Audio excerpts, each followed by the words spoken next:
Let me go on to the... Oh, I just... There was a delay. It just went up now. That's weird, but we're live now. Okay. All right, what up, guys? I'm sorry to the YouTube chat. You guys are going to have to rehear this because for some reason... Yeah, I see it now. It's good. Okay. All right. So today we're... Oh, my God. I was cooking so... You guys don't understand. Oh, that's so sad. All right. First, I want to say thank you to everybody that donated to the divorce documentary last show. We got an anonymous donation of $59, an anonymous donation of $10, $50. So thank you guys. We're at $37,122. We want to get to 100K, hopefully by the end of the year. So if you guys do want to donate, please go to the GoFundMe that is in the description. Oh my gosh. I was cooking so hard. I'm going to have to cook it. I was freezing. You guys don't understand the level of like sometimes you're just making magic. It's like a musician. Like sometimes you'll put together music and then I find out, I got to redo it. Okay. Hey guys, like the video on your way in, you know. All right. I had such a good transition. I'm mourning this. I really am. I'm mourning. I'm in a state of mourning. All right. So what's up, guys? Welcome to the show. Thank you for bringing your time and attention here. Today, we are going to be first going over the drama between Nick and Candace. So as you guys know, Nick, I don't say his last name here because he gets me in trouble, but I do enjoy watching the drama go down on Twitter. So I was one of the first to have Nick on my show. And I want to tell you guys the backstory of how I had him on my show. I didn't really know too much about him, but I saw like 2 clips, thought he was funny, and was like, come on the show. Now, I know you probably don't believe me, and I think that's pretty fair. You're like, how would you not know? I knew he was controversial for sure, but I didn't know too much of the backstory. Just thought I'd have him on. But when I had him on, I didn't really understand. Everyone just seemed to spurg out over him.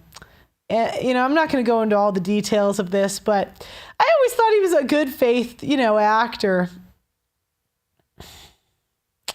But it's really interesting watching women spurg over him. It's just not going to be.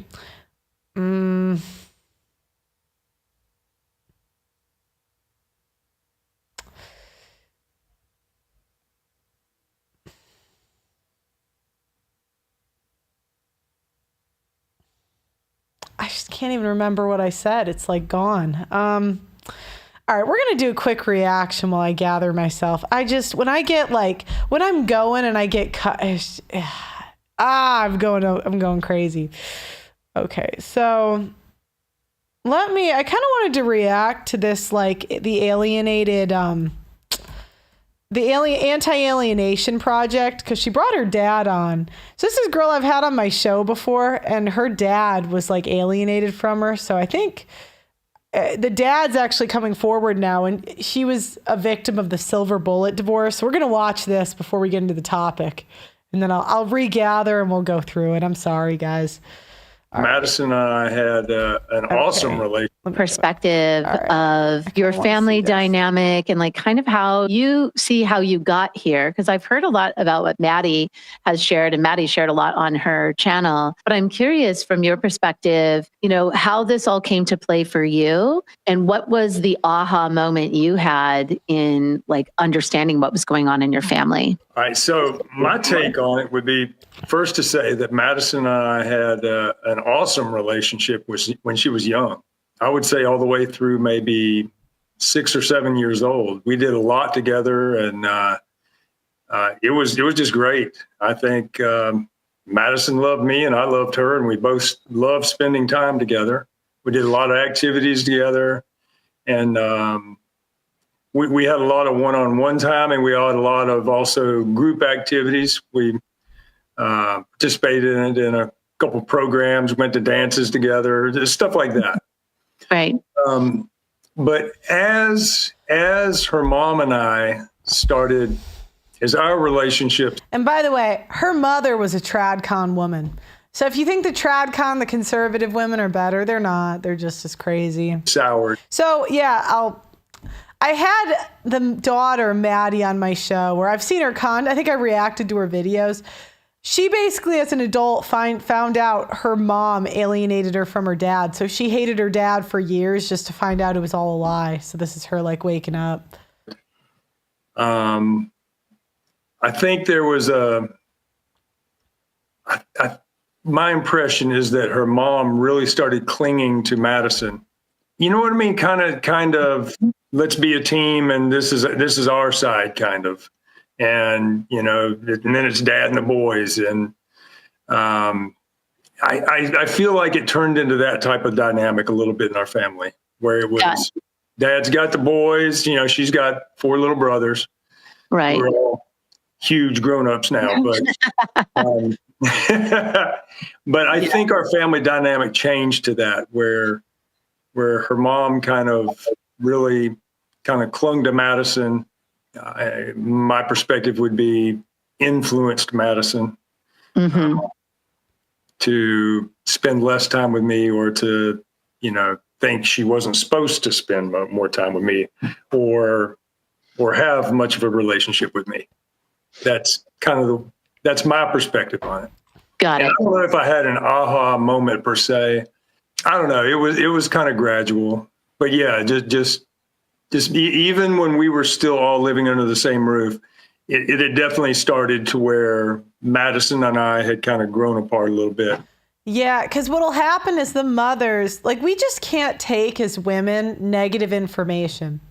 So, and we're going to see this with the Candace and Nick debacle. I'm going to gather myself and we'll go through it. It's just, I was cooking so hard, guys. You don't understand. And it's like, you can't. Yeah, but the Madison, yeah, so we're going to, Madison, a lot of times the mothers will for years be in the daughter's ear, right? So our relationship wasn't anything like it used to be. Is it okay if I ask some like harder questions? Sure. Are you okay with that? And are you okay with that, Maddie? Yeah. Okay. So I'm curious, when that started to happen, if you could go back to that time, were you like, okay, it's like, I guess me and the boys and mom and Madison? Like, I'm curious what was going on for you, like from an emotional or even like a mental perspective. Like, what were your thoughts when that was happening? Like, this is normal, this isn't normal, there's nothing I can do, what can I do? What did you do? I'm actually really, I don't know. Like, I don't know what was going on. So I'm curious from how you, the felt sense that you had when all that was happening. Yeah, I actually don't know the answer to this either. I'm curious to hear. Yeah, I just think I was so overwhelmed with our marital relationship going bad that I let that just totally consume everything else, kind of. And you know what I mean? I did not devote the necessary time to my relationship with Madison that I needed to at that time, because I was just, I was overwhelmed with our marital relationship, and you know what I mean? So disappointed in it, and all I could think about, and it was just bad. It was just horrible. Got it. Thank you for sharing that. That's very common. Yeah. It's very common, one of the things. So that's what the women do. They overreact. And the guy is like trying to calm down this overreacting women. You know, the biggest mistake men make is reacting to the reaction. They got to figure out how to like just ignore it all. It's so unfortunate. I say to people all the time, I say this to kids that I recover. I'm like, when your parents go through a divorce, you know, your whole world is turned upside down, but their whole world is also turned upside down.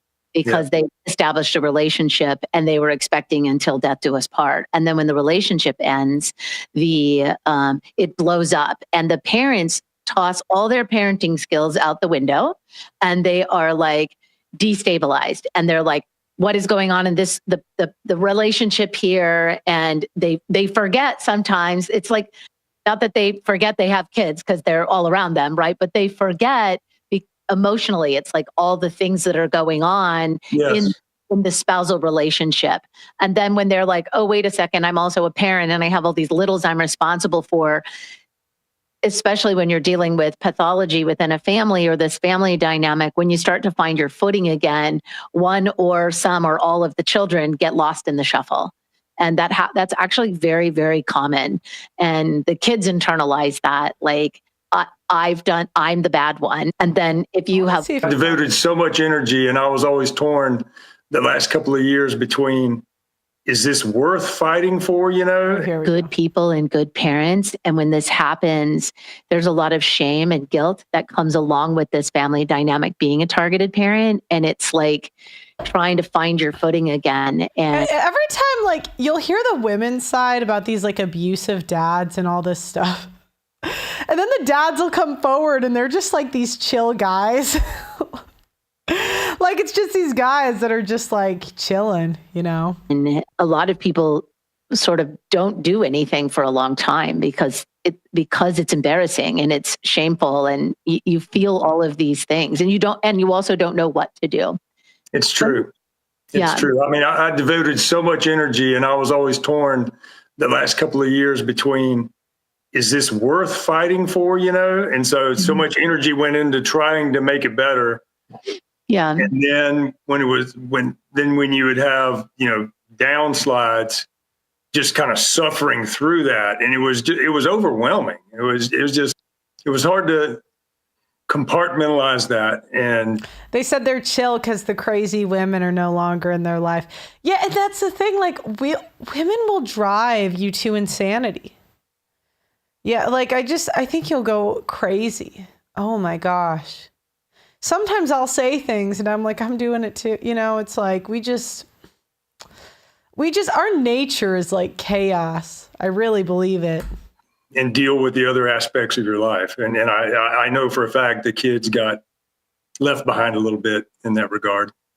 You can feel the emotion of it. It's like, I feel it like bubbling up. Like, it's like, oh, I haven't thought about this in a while and it's a lot. Yeah. And you're a little in the hot seat. So I call it the love seat. You're in the love seat.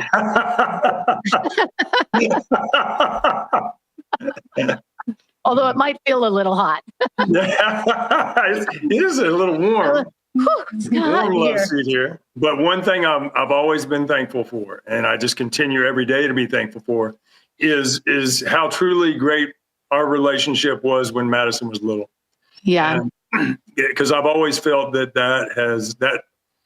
kind of sustained things. Even I feel like there was something, way down. That's why the women always love the cheating men so much, is because when they cheat, it's like that gives the women the drama. So then they don't make drama. You know what I mean? They can just like cheat, and get mad and then forgive them. And then it's like the up and downs. Then you're in love.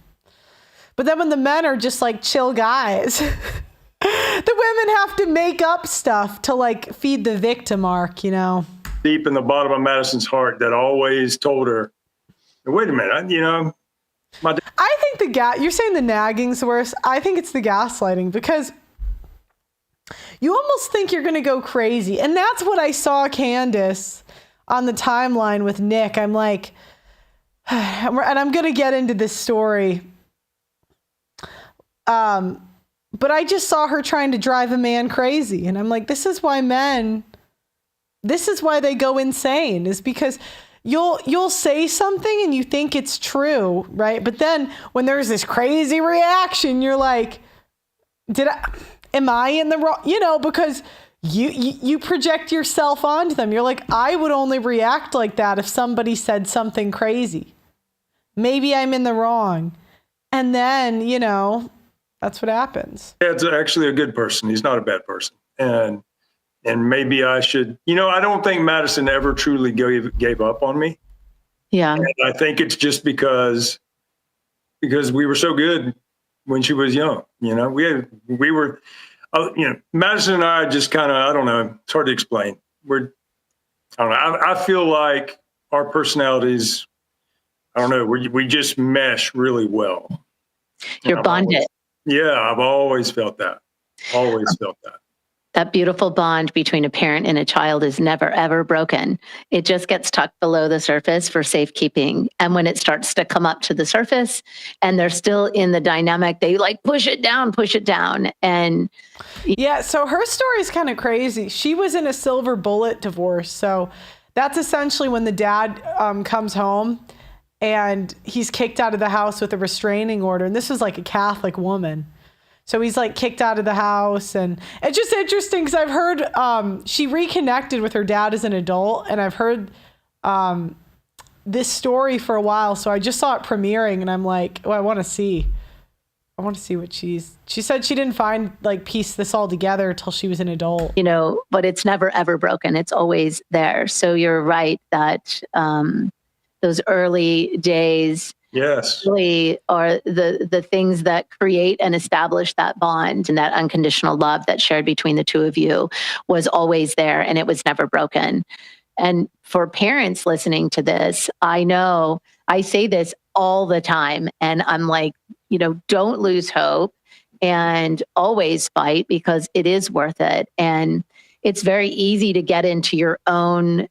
It's almost like the more we say something isn't true, the more it is true.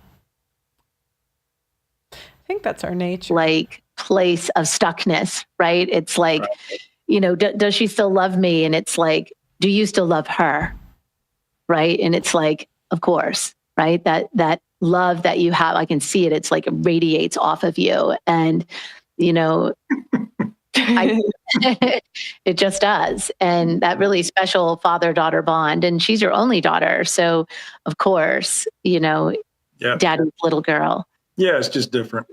I'll tell you something really cool also, is that now that Madison has daughters of her own, we love spending time with her girls. And I see Madison in them.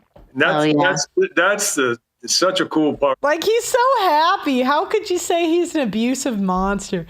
It's like women. Well, they'll have a dad like this and then somehow find a way to complain.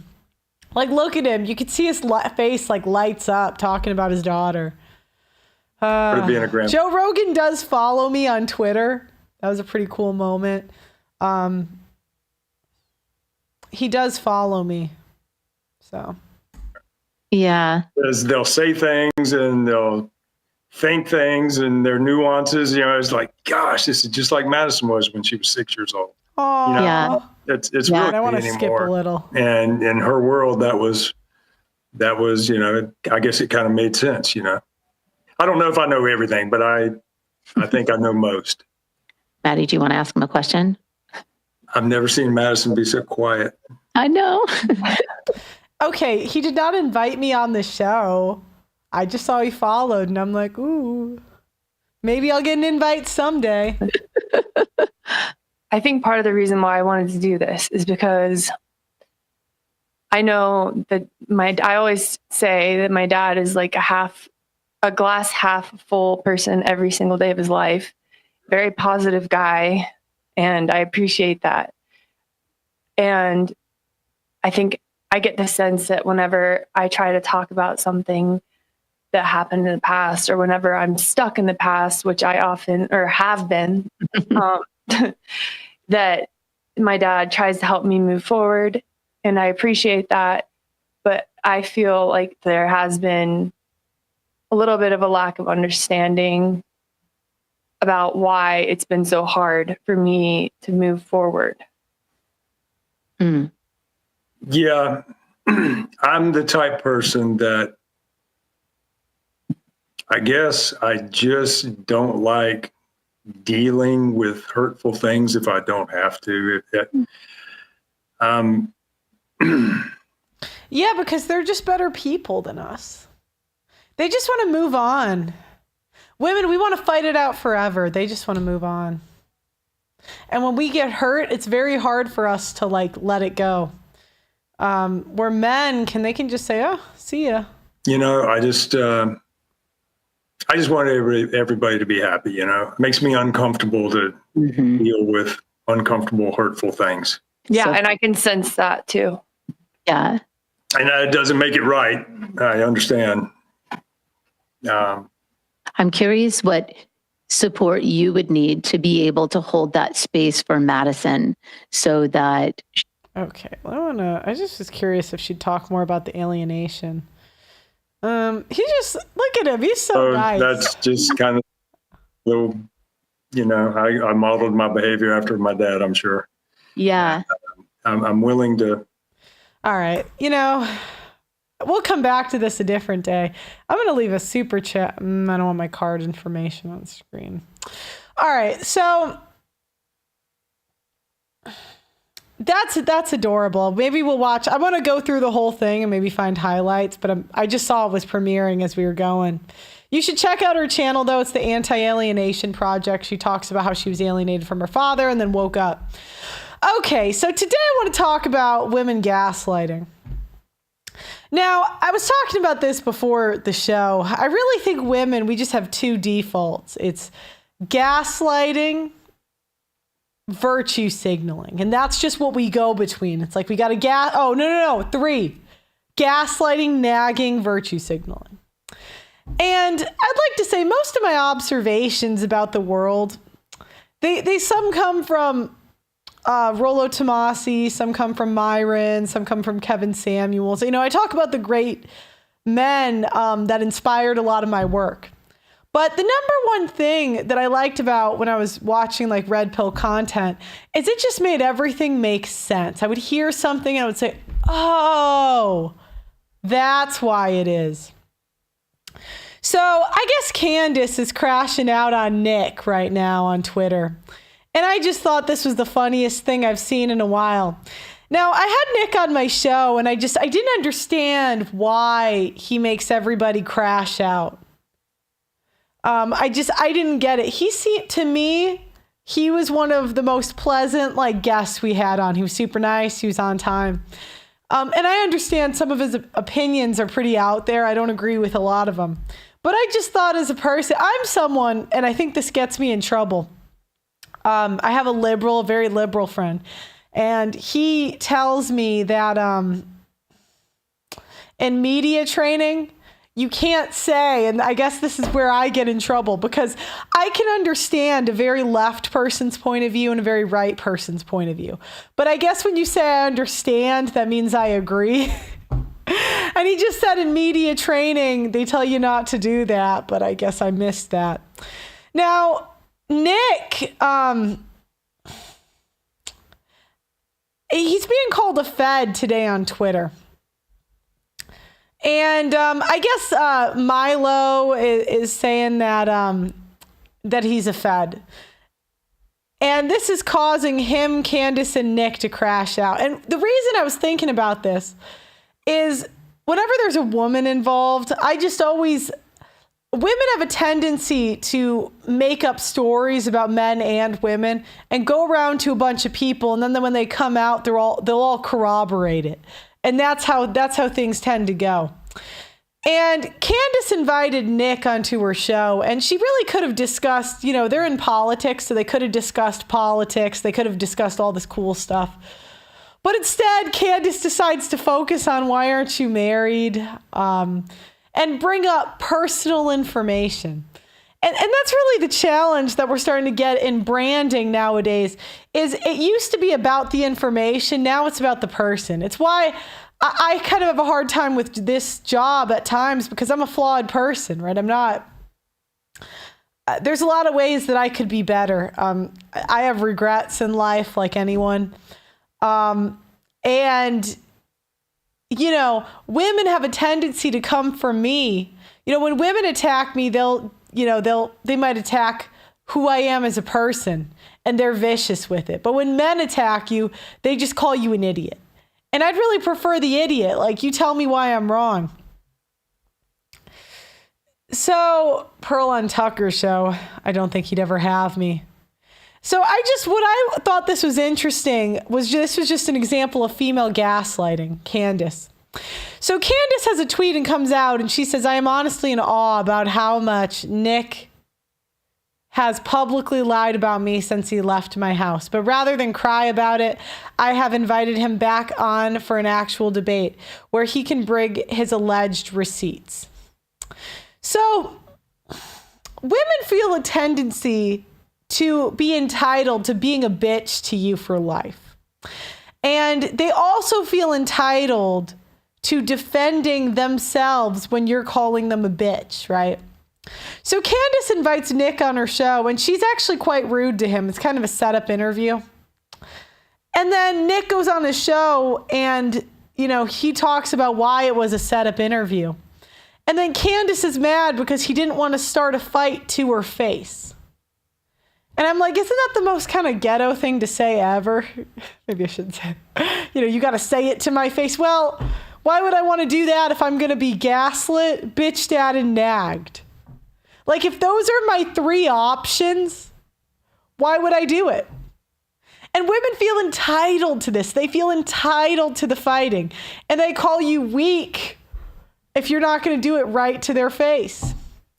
And I just think it's interesting because I'm like, why are you in media if that's your expectation? We're shit talkers. That's what we do.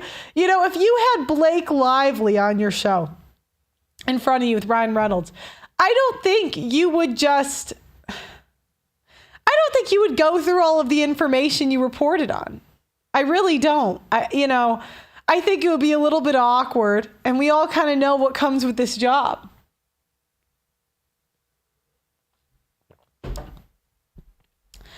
To his inevitable victim act, I've asked Dan Bilzerian to moderate the discussion so Nick can't put his favorite "I was attacked because I'm so real, they're going to kill me" skit. So now, and this is why men don't open up to women, right? Nick actually he almost did get killed for the stuff he says. He had a gunman come to his house and try to kill him. And now the woman feels like it's right to make fun of him. Do you guys see what I mean when I say, I just have a special hatred in my heart, I think. I think it's because I grew up around them. And, you know, honestly, their advice wasted a lot of years of my life. There's nothing that you hate more than someone that gave you advice that made you waste years of your life. Nothing. And I'll go into that a different day. So my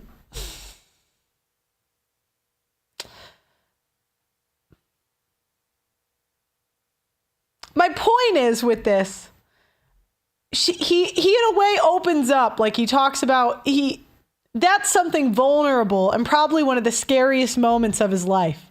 And in an argument, she felt like it was necessary to bring that up and use it against him.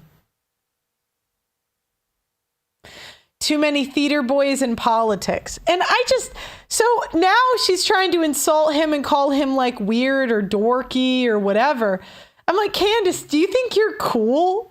I'm not trying to be mean, but like, and I think this is why I'm not really a hateful person, right? I'm really not. Anyone that's known me for a long time, but I don't like watching like people get bullied. It really bothers me. Like there's just a part of my soul where I'm like, you know, that's how I started this e-girl fight.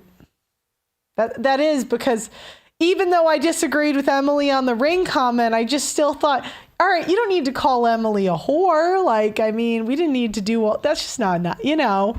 And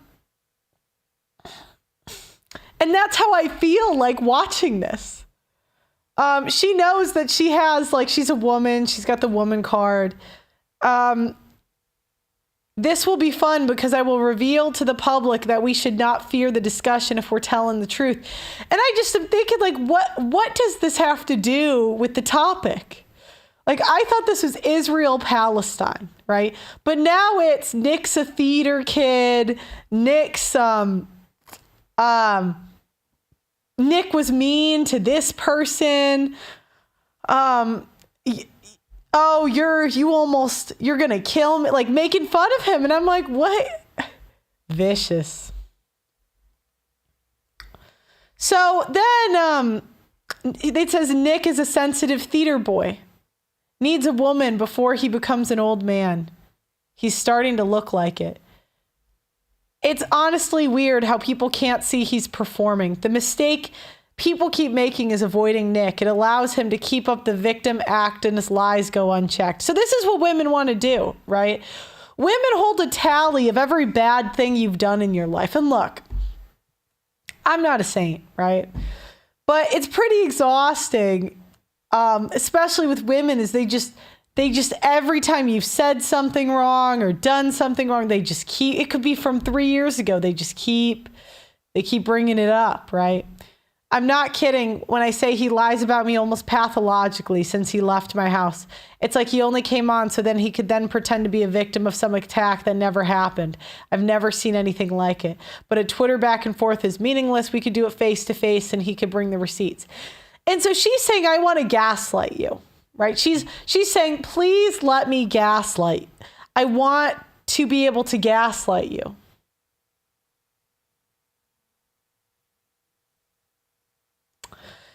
Because like I've had instances like this, okay, where somebody, I'm not going to say the person, but I had a person say, you can't talk about me on my stream without being able to defend myself. And I'm like, do you know what? I actually can, because you're going to gaslight me into oblivion. Like, you know what? You could do a whole stream on my stream and then you can tell your points fully, right? You can do it. But I just don't want to be gaslit today. You have your thing that you're selling. We're going to go back and forth. So then, what happened to this? Your first ambush backfired, and now you want another swing, little girl.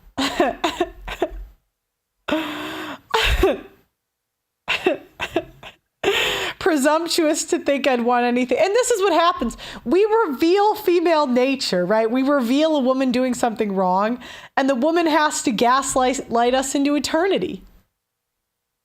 Where is this? I want the full text. And I just thought this was hilarious. I really did. I was like, oh wait, hold on. Let me see. All right, so that was my point with Candace is women have a tendency to feel entitled to gaslighting. And where men, they have a tendency to just say, you know what, you have your opinions, I have mine. You can think negatively of me, that's okay. So I want to go through my Twitter today and go through the different topics. So we have another e-girl thirst trapping. And this is kind of the running joke in the manosphere. It's like, go to mass, pictured, not pictured, mass. And it's like very obviously the purpose of this picture is to draw attention to yourself. And then they gaslight me when I say, hey, you're drawing attention to yourself, and say, no. Well, but the whole point of the internet is drawing attention to yourself. And I'm like, are you or are you not drawing attention to yourself? Now the next tweet is just, kind of a follow-up on the e-girl drama. I think this week, when I said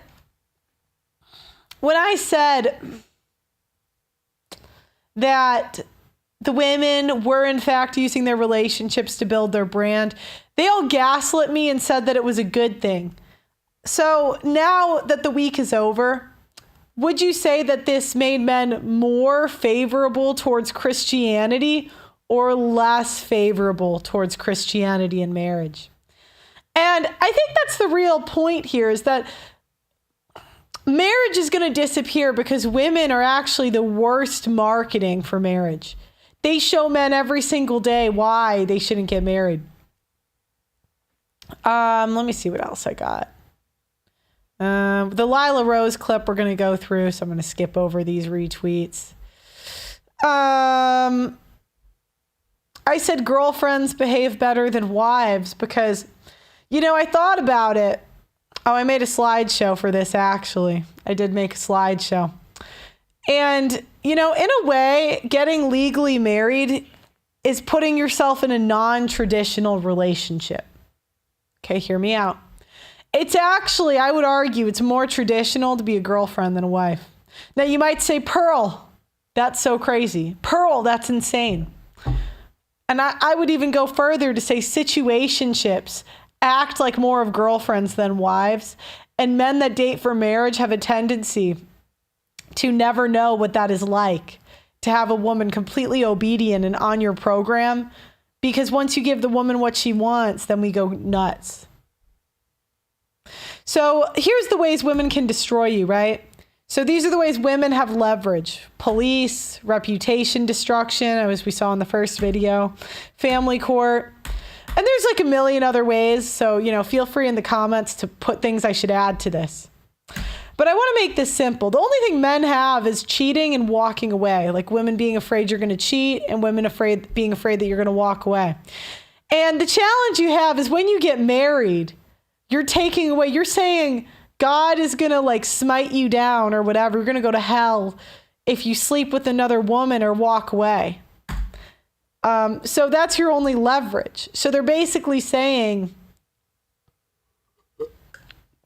they're like, okay, tell your woman no. You are wrong. You're wrong as a man for not being able to say no, your woman. You're a simp. I do say that. I do. I'm sorry. I'm a nag or two. All right.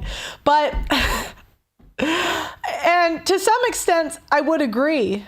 However, when the church comes in and says you can't divorce or sleep with anyone else ever again, it's like, okay, you're basically saying get cucked. Because how is he going to enforce that no? How can he enforce it? Can he go to the police and say, my wife isn't sleeping with me? No. Okay, you're telling me this is the cops from the Batman movie. Why are you nagging me about my PowerPoint? I made this quick before the show. All right. Are the men really going to lie as good or as well as the women? No. I guess you could do that back. That is an option. Not a bad option. You fight fire with fire. And then she could take your house, your kids, and just ruin your life. But this is the natural order of the world, right? So God can enforce things on man because God can just like smite you down. So he can say, he could say, okay, you're going to get cancer because you're a terrible person. And then we got women next. But the man cannot enforce anything on the woman. And the woman can enforce everything on the man. So it's actually, it goes God, woman, man, children. That's the order of the world now. That's how it is now. And no amount of praying is going to change this because the relationship is only traditional, quote unquote traditional, if the woman says it should be. And can we be honest here? We are crazy. Our default is just like insane. And so because of that,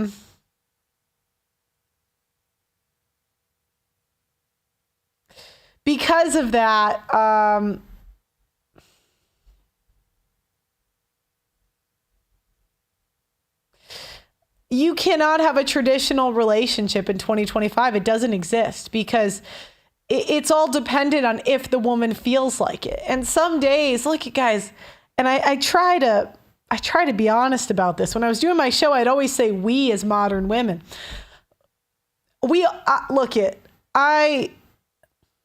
I do the best I can, but even me, there are days where I wake up and I'm like, God, why was I a bitch for no reason? And I'll feel really guilty about it. I'll give attitude or I'll nag. I'll just, and I wish I did it, but I know that this is our default programming. And so the only leverage that you're going to have as a man, and that's why I would actually argue that the most traditional relationships are actually situationships, because the woman is begging to get commitment. Oh, wait, actually, I should have added that. Walk away kind of goes towards commitment, but giving commitment and taking it away. That's really it. I mean, you can't hit a bitch anymore. No, can't do that. Okay, so let's get into today's topic. We're talking about Lila Rose. I had a point that said women want to be a bitch, and if you do not straight up confront them to their face because you don't feel like dealing with their bullshit, you become the bad guy. Okay, so welcome to another episode of Pearl Daily. Society demonizes men and the male sex drive. I would expect this from liberal women because, face it, a lot of them are fat and just generally unattractive to the type of men they want. The same women talking about the male gaze and how women are objectified will never know what either of those are like because they aren't hot enough for men to make money off of their looks. Sadly, the right does this as well. Fake Tradcon women are doing their best to shame men out of their natural urges by using the Bible and theology to suppress the male sex drive. I came across this tweet here and it sparked the idea for the show. All right, so Lila Rose says men don't need sex. Our culture is hypersexualized that the idea of a celibate priest leaves people in disbelief as if it's impossible. That's heartbreaking. Have we forgotten that self-control and virtue are within reach? Look at Jesus Christ, the most perfect man to ever walk the earth was celibate and sinless before he was crucified for our sins. Shouldn't he be the supreme model for manhood, self-mastery, discipline, total self-gift out of all love? Priests choose celibacy so their hearts can belong entirely to God, as St. Paul writes in 1 Corinthians. I want you to be free from anxieties. The unmarried man is anxious about the things of the Lord and how to please the Lord, but the married man is anxious about worldly things, but how to please his wife. Yeah, because he can't. That's like an impossible task. Of course he's going to be anxious about it. And his interests are divided. I say this to your own benefit, to secure your undivided devotion to the Lord. Abstinence isn't just for priestess. Intermittent abstinence can also be a beautiful practice within marriage. If a couple has a serious reason to delay bringing a baby into the world when practicing natural family planning, spouses can indulge or grow in self-mastery, deepen their love, and remain faithful to God's design for marriage. Christ is the model, love is the reason, holiness is the goal. So it's just like, Lila, who are you to say this?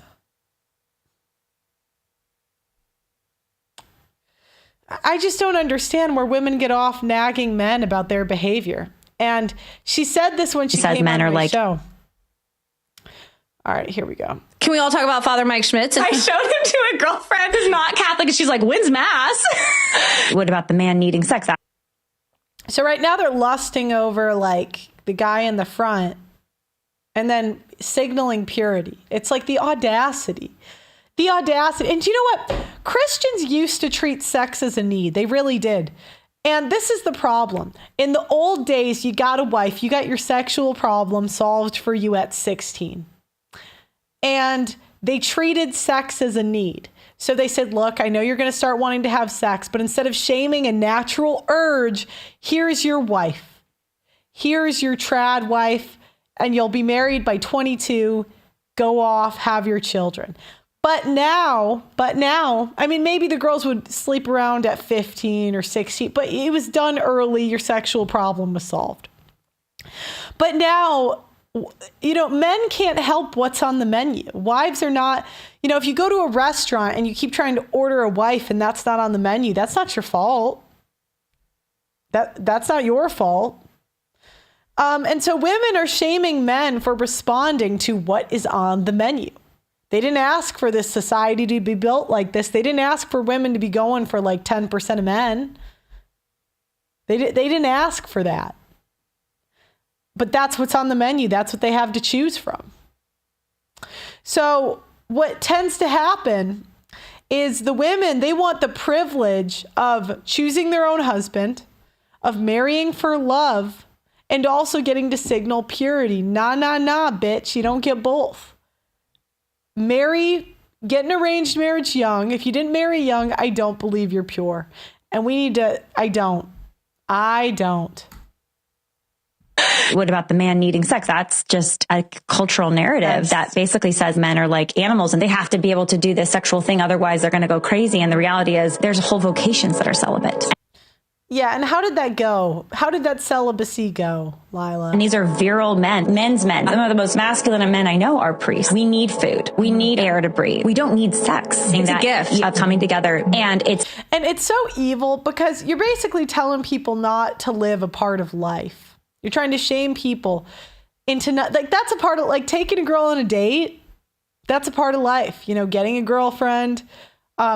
And unfortunately, because of whores are on the menu, really the only way to get a wife these days is to, you know, you got to go through the whores. I don't say this in a happy way, but most people don't marry the first person they're with. It's just how it is. I wish it wasn't like this. But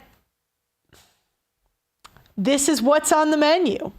And if the conservatives really cared, okay, if they really cared about stopping promiscuity, they would be pushing arranged marriages, but they're not. They do not care. They don't. They would have an arranged marriage set for their daughter when she turns 18 and say, you don't get your inheritance unless you marry this guy. Even then, it would not be foolproof. But we do not like the idea of forcing women to use their sexuality on a husband that they're not attracted to. I'm not even saying that we should go that way. But please, God, do not purity signal to me. If you're doing the, you know, do not shame the male sex drive. Then the trad e-men will say, oh, they're so much better, you know, because they're abstinent. They act like they're morally better. But can we, are they really not watching porn? They're just substituting one sin for another. And I'm just the one trying to be honest about this conversation. I'm trying to be honest and have this conversation because this will waste years of your life. This will waste years of people's life.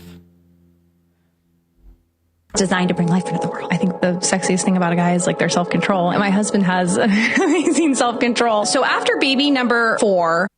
So again, this is conservative women using their marriage and their family to build their brand. You know, I had Rachel on here the other day, and Rachel, you know, she's trying to convince me that it's good. And I'm sorry, you know, and this is hypocritical because, you know, years ago, I was in a public relationship, right? And I know firsthand all the ways it's a terrible idea. I've lived it. And I'll tell you what, when you bring this, and the thing is, when you are in political topics and you're bringing your family into it, you're bringing them in the crossfire. It's one thing if you're doing like a cooking channel, who cares? But you guys are covering contentious issues that people get shot over in history. So, you know, I don't have a problem with, like, I don't even want to say it's a problem. Because it's not immoral, but I don't think it's strategic, right? If Lila Rose came on here and she's given like the up and down about the abortion and getting really technical, there's nothing wrong with that to me. But when you're bringing your husband into it and now he's responsible for, you know, people thinking you're a good person.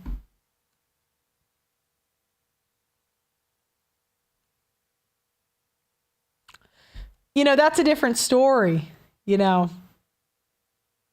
When we started practicing NFP, it was like we couldn't do it sometimes when we wanted to. And that kind of made things a little steamier, like, not going to lie. It's hard on him. For you. But see, this is like personal stuff. Men value privacy. They do. They really do. Him too. Don't get me wrong. People will say, well, oh, do you just do other things for your husband? Can we all talk about Father Mike Schmidt? Yeah, okay. The responses are cooking her. Further evidence why God commanded women to not be teachers in church and be quiet. Insufferable yapping with authority is why so many men find no need to subject themselves to the modern church. Conversations like this make Christians look stupid.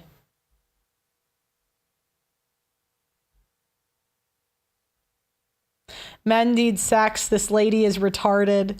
Women shouldn't have anything to say about what men need and don't need. There's a reason Christian men are the, biggest consumers of porn. What man hurt you? This is insane. Men should have self-control around their wives. 1 Corinthians. This is just giving women the excuse to deny their husbands. Wait, let me see this. Happened. These bitches are literally retarded. My notes say that's not at all what happened. These bitches are literally retarded. Oh my God. Prudes like Lila Rose don't like sex at all and will gaslight you endlessly into suffering because they don't put out. That's the other thing. This whole waiting for marriage. I see how it would be pragmatic as a society, but in 2025, I don't see it working. I think guys are kind of stupid if they sign up for that, if I'm being honest. Because, you know, there's a guy I knew in London. He did that, right? He was the Christian guy and he got married. His wife didn't like sex, or at least not with him. This clip begins with them sexualizing a priest. I know, the audacity. I was telling someone before the show, you know, they say women or men will screw anything. I actually think women will screw anything more than men will screw anything. I think that's actually projection. Now, I have to be careful with what I'm thinking in my head. Sometimes I have thoughts and I'm like that, and there's no upside to saying that. I got to be filtered a little bit. But the Christian men, right? The Christian men. The Christian women, a lot of them, like, they're so repressed and they have so much guilt attached to sex. That's really not normal. It's really not. But, oh, that's what sorry. I blanked out for a second. So talking about women, like, they always say men will screw anything.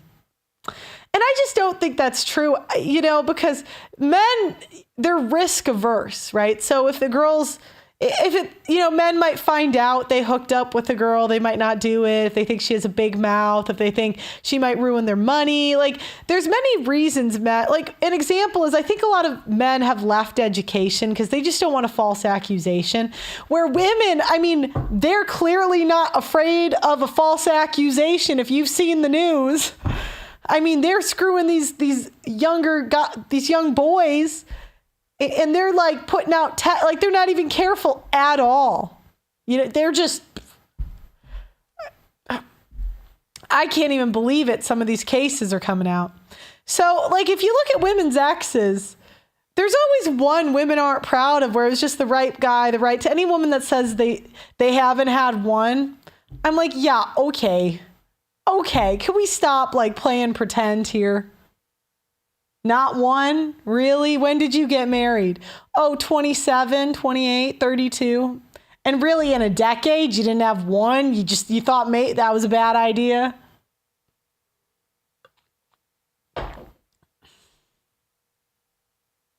Even Caitlin Bennett, the replies are crazy. How many people have never heard of Catholic priests before? Yeah, how did that work out, Caitlin? If men don't need sex, women don't need emotional validation or cuddles. You aren't going to die with them, right? Yeah, do you know what? It's like men, in a way, you know, they're kind of responsible for women's, like, emotion. Not completely. It's your own responsibility. But yeah, she definitely did not marry someone she's attracted to. She's trying to cope. You sound like a sex-hating feminist. No one should listen to this dishwasher.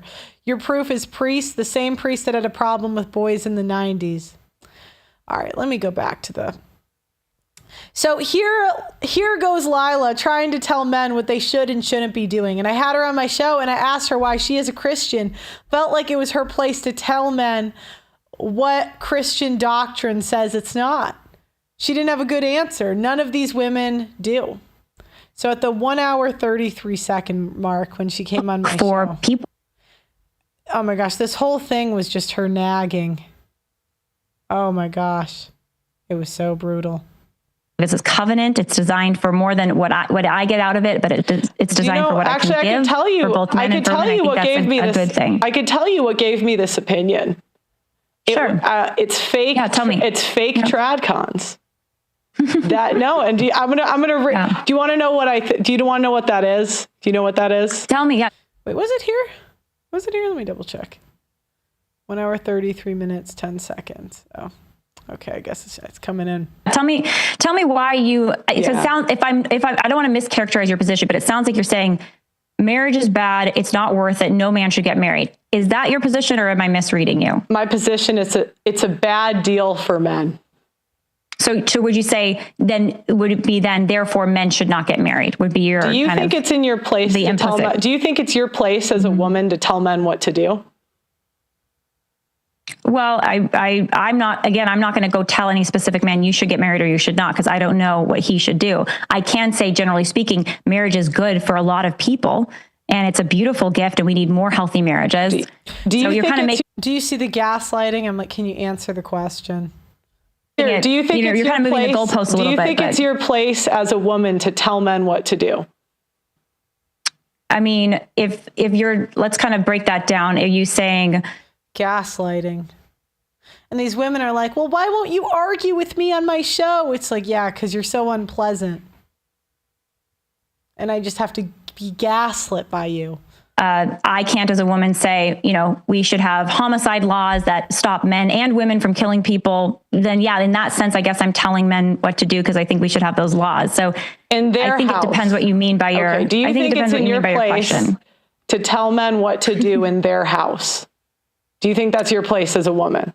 I mean, I would not go around and I do not go tell individual men what to do in their houses. No, unless they're like, coercing bad activities or something. And then I'm educating about the bad activity, saying it's bad. So I don't know where you're going with this line of reasoning here. If they're doing coercive activities, you're going to how much will it cost me to call my sister and give her the business and set her straight? I'll do it for free if I could do it on the show. What's her number?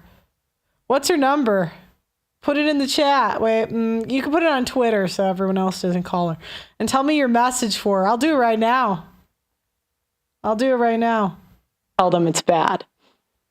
Well, I'm going to continue. I mean, you've probably seen my content, Pearl. I'm going to continue to educate people about and work on exposing things that I think are truly bad in our culture, abortion being the worst, and helping people see how horrific it is and reject it. And that includes to men as well as to women. So I'm not going to be like, well, I can't tell men that these behaviors are bad because I'm a woman. I think that would be a mistake. Yeah. So what kind of behaviors are you telling men are bad? Well, again, I think it's more like, do you see it? Like, it's like pulling teeth. Oh my God. Like, it's like, oh my God. Like, I asked you one, bitch, can you answer it? Oh my God. Like, and then it's like, and then they're like, why won't you say it to my face? Because I'm exhausted. Do you see how tired I look here? Oh my God, just get to or like, for example, when it comes to sexual ethics, I've been pretty open with my content about the harm of pornography and the harm of promiscuity. And I think that's a message not just for men, that's a message for women too. So, but you will tell men what to do when it comes to sexual promiscuity. I saw you do it with Justin Waller. So you're going to tell men what they should do when it comes to porn and sexual promiscuity. Yes. Yeah. I'm going to say, do not look at porn. I'm going to say, do not be sexually promiscuous, and it's for your good. And that's why I think you're a feminist, because I think that any woman that nags men and tells men what to do is a feminist. And so there it is, folks. So again, let me go back to my slideshow. Guys, and this is why I'm so black-pilled, because I'm not even that I'm not that good. I really wish I was. These women, like, I think they're better people than me. I would think, like, they seem to be living out the virtues more. Like, they got the kids, they got the, like, but why do I believe it should be like this? And they believe it should be like this. Like, why can't, I'm not saying I live it all the time. I do my best, but I'm a flawed person. So I try to come in with some like humility on this, but it's like, shouldn't we at least have the base that the ideal is this? Like, shouldn't this be like the ideal? Yeah, I want the number. Go to Twitter. I'll tell you and give me the message. We'll see if she answers. Twitter, Pearly Things with a Z. Yeah, I'll do it as long as I can.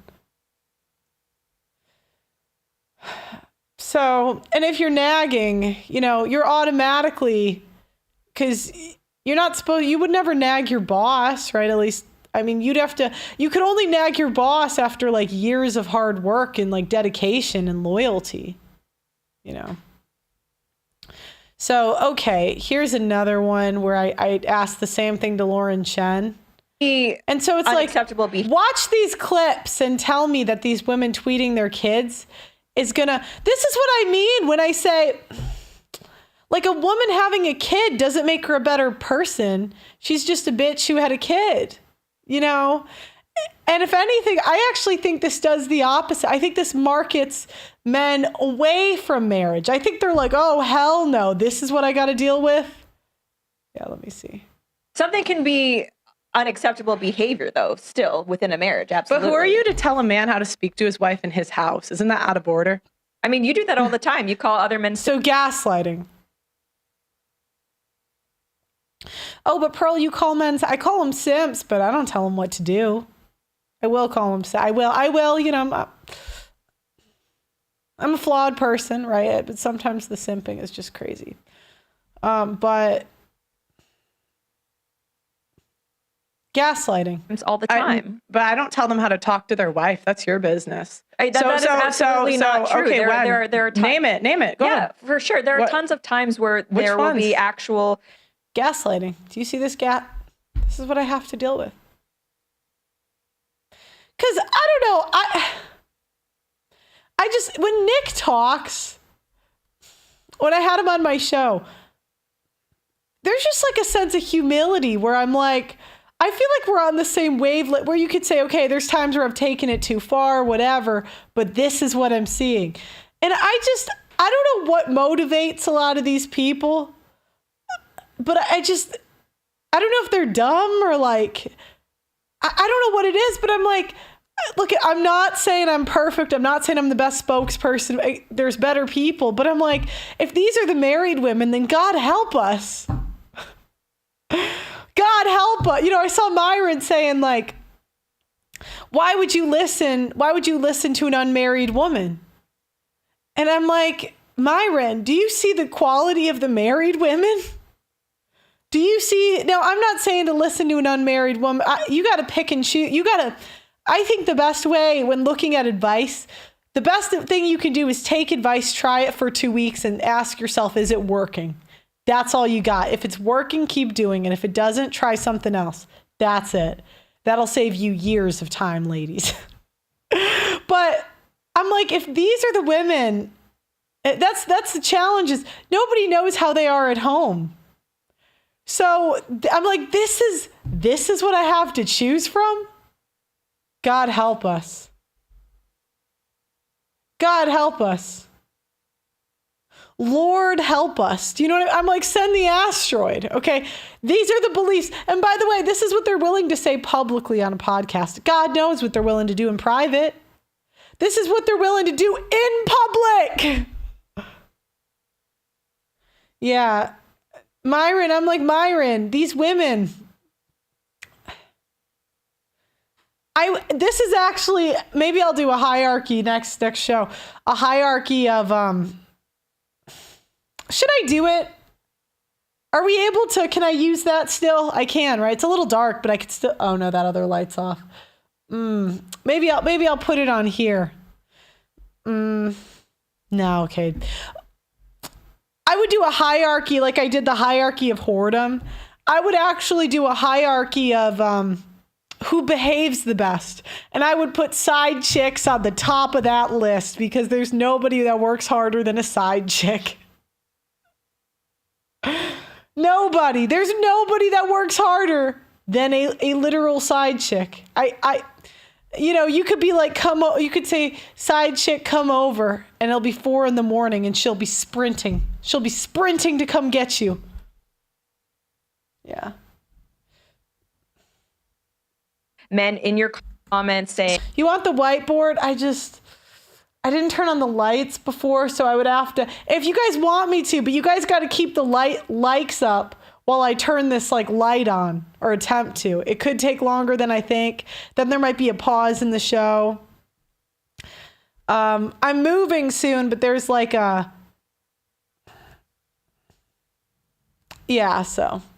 when I disagree, yeah, you guys got to hit I need to get over 1,000 people watching in here, because then if it drops, no, I think 1,200. Because then if it drops while I'm fixing the thing and putting up the whiteboard, then at least I can justify it's just back to what it was. You call them simps. When I say simps, it typically means out of order. So typically when I say that, I'm referring to a pattern of behavior where they're putting women on a pedestal. That's typically what I'm describing. But you'll say that about this is, but we're going to the what about. You're changing the topic. No, who are you? No. It's a different. Do you see how this is? It's just gaslighting. Like, it just never ends. It's like the perpetual I had a woman come to my show and then after tell me how I should run it, and I'm like, are you kidding? Go make your own show. Oh my God. Same topic. My original question is, who are you to tell a man how to talk to his wife in his home? Well, I don't. Do you think you should be able to tell a man how to talk to his wife in his house? I think that men should conduct themselves with biblical standards when it comes to. But answer my question. Do you think it's your place to tell men how to talk to their wives in their home? Answer yes or no. I think it is perfectly reasonable to say that a man should hold himself to a Christian standard in the home. Okay, so you do think it's your place. And this is what I mean when I say a lot of conservative women aren't really conservative. That's true. Well, what it ends up. Do you see, that took me a minute and a half of my life to pull those teeth. It ends up being woman sad, man mean. Woman sad, man bad. Because you're first from a biblical point of view, you are supposed to be obedient to your husband in all things. So before conservative women will talk about the disobedience, their first thing is their tone. Yes, the tone policing. I look so bad in this. This is like my ugliest podcast. That's super before, out of control. But I could show this because there is video after video after video. Not a single conservative woman said, "Oh, hey, she didn't listen to her husband." Mm-hmm. Not one. That's crazy to me. And then we want to say, like, men, go get married to conservative women. Most of them aren't really conservative. Yeah. I think instead I'm just going to do it on my slideshow. And I'll make maybe next show we can do, let me go to my Google Slides. All right. So I need a picture of who's a famous girlfriend. Who's a famous girlfriend?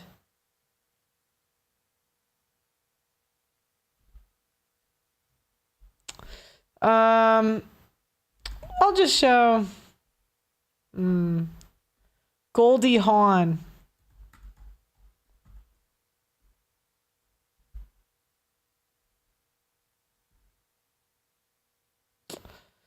Did she never get married? Why she and Kurt Russell won't get married. So this is the best acting woman. Okay, so we're going to get insert image. All right, here we go. You're the best, Pearl. Thank you for the $20 super chat. So who do I think would give better advice? This woman who has known for 20 years that she could lose him at any time and has to be on her toes to give him attention. Or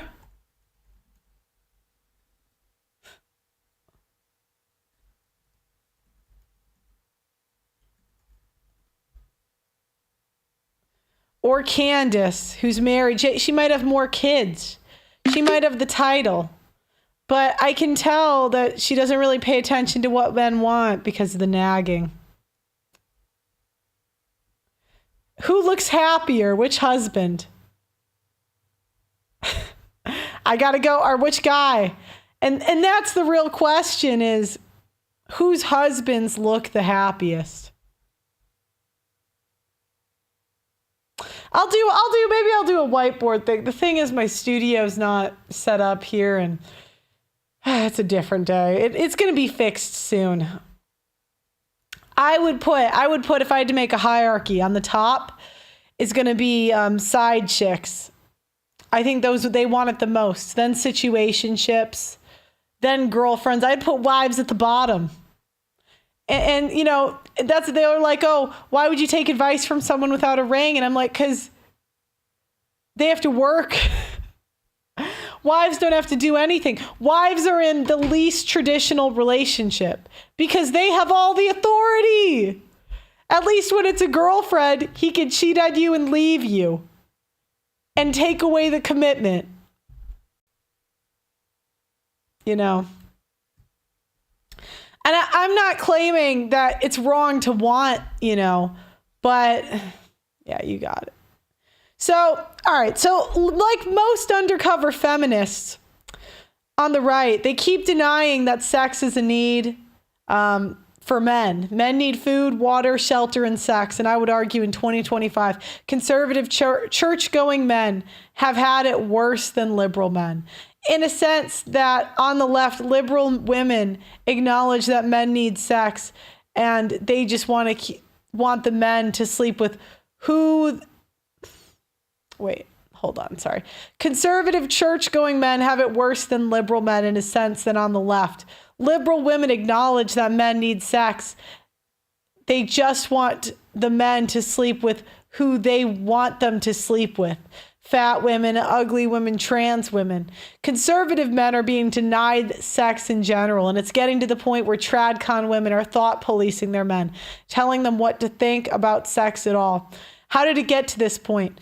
In the practice of policing their husband's sexuality, they publicly humiliate their husbands and emasculate them. By these women going on social media and saying things they say, they are publicly admitting that they get what they want and their husband doesn't get what he wants in the relationship or marriage at all. What type of man would marry a woman without the expectation of sex with her? They henpecked husbands of fake Tradcons, that's who. Luckily, in the comments section, we can see that people have some common sense. We're going to go through some of these. All right, Lizzie says, yes, men can and should control their sexual lusts, but God created sex as a gift to have in marriage, and barring anyone from marriage is a doctrine of demons. Men should get married and enjoy the wife of their youth. This is good, right, and true. Sex in marriage is holy. Now the spirit, and I actually think it's less holy. I know this sounds crazy, and it would sound like 5 years ago, this would have sounded crazy to me too. But sex is way more holy when the man has authority. And outside of marriage is the only time that men have the authority. You cannot have a traditional marriage. You can't. It doesn't exist. Not in this state. It's not true. This is good, right, and true. Now, the Spirit expressly says that in later times, some will depart by the faith to themselves be okay, blah, blah, blah. I don't care. All right, so she's still telling men to get married. Let's see this other one. The papist priesthood will continue to have problems with sexual abuse and sexual misbehavior so long as they cling to the pharisaical requirement of celibacy. One of the biblical requirements for church leadership is a well-managed household, which requires kids, which requires sex, which requires marriage. Okay, that's one guy.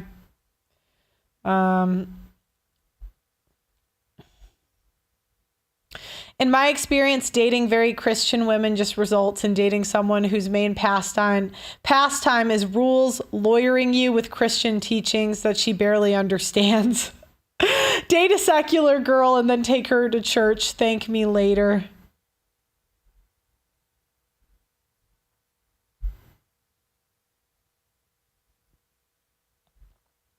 Oh, I read that one already.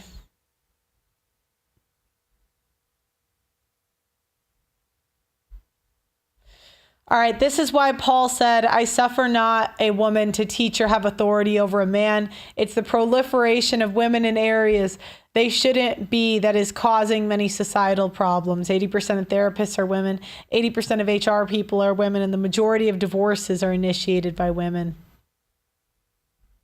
All right, we got Elijah.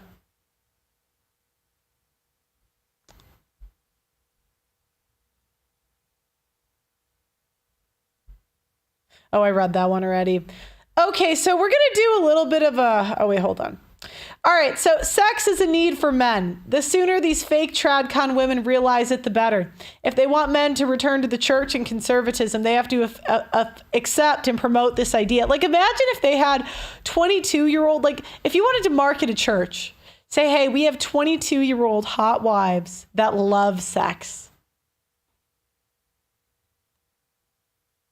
That would be great. I think a lot of them would do it. There would be a line. Denying the male sex drive is conservatives telling men not to enjoy life on their terms. It submits to the female dating and mating strategy and establishes a strong relationship where the woman can and will control a man through sex.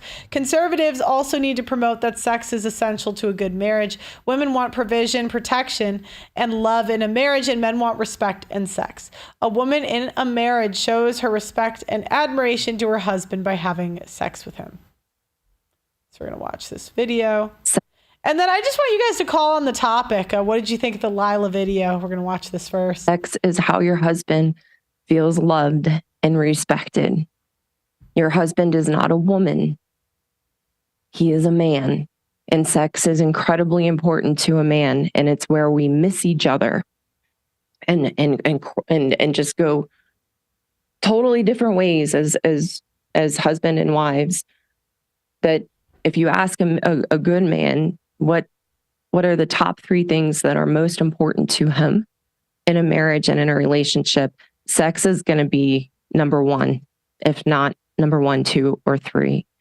If you ask a woman, you could ask a woman, what are your top 10 most important things to you in a marriage or a relationship? Sex might not even make the list.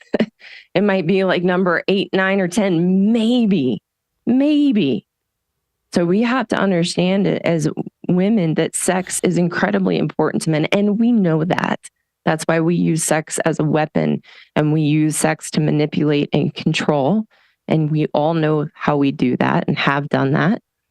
And what happens is that we begin to treat our husbands like Neanderthals, and that there's something wrong with them, that sex is so important to them. And we want to change them and make them so wrong for just who they are as a man. But you have to understand, when you chose to get married and you made vows and you made a commitment to your husband, you took on the role and responsibility to have sex in your marriage and enjoy it as a part of a healthy relationship. Women need to understand, and this was, well, let me finish that thought. Women need to understand that sex is not an option, and it is not something that is inconsequential. Sex is part of a healthy relationship and marriage. And this is one of the things I've been reflecting on, because when my husband and I got engaged, I had already started withdrawing and putting a wall up around sex when in the beginning of our relationship and dating and leading up to us getting married. We had a very healthy, enjoyable sex life. And then I threw my walls up, and that's very, very common for us as women. And you said check my DMs on Twitter for the phone number. I'll do it, but I don't see your, you should start a church. Think of the tax advantages. Oh my gosh. Have you learned nothing? You want a woman to start a church? Oh my God. I want you guys to be equally as sexist against me as I am against, oh my gosh, I can't even say that on YouTube. Not all, not all, not all, not all, not all, not all. It was a really, really big challenge in even just my early 30s, which is so sad to me now. Okay, you guys, I mean, if I had started a church, I would just have it be a place for men to talk about the Bible, and I would bar women from it. And I would just say the only way the women can get in is to put in a wife application and marry a guy from the church. And if your wife starts talking in the church, we're going to ban her. And then we're also going to ban you because you're obviously simping. So either leave her at home or stop simping. That's what I would do. That would be my church. And I had to learn an important part of my healing in my marriage and through this decade of my 30s. In the beginning was overcoming the walls I had built around sex in my marriage and recognizing that I couldn't have sex with my husband as a duty or a chore. Okay, Pearl, I had a dream that we hooked up. Why would you tell me that? Why would that, like, what do you want me to do with that information? Do you want me to be like, oh, wow. Should we do, like, it's just, sometimes, guys, I'm like,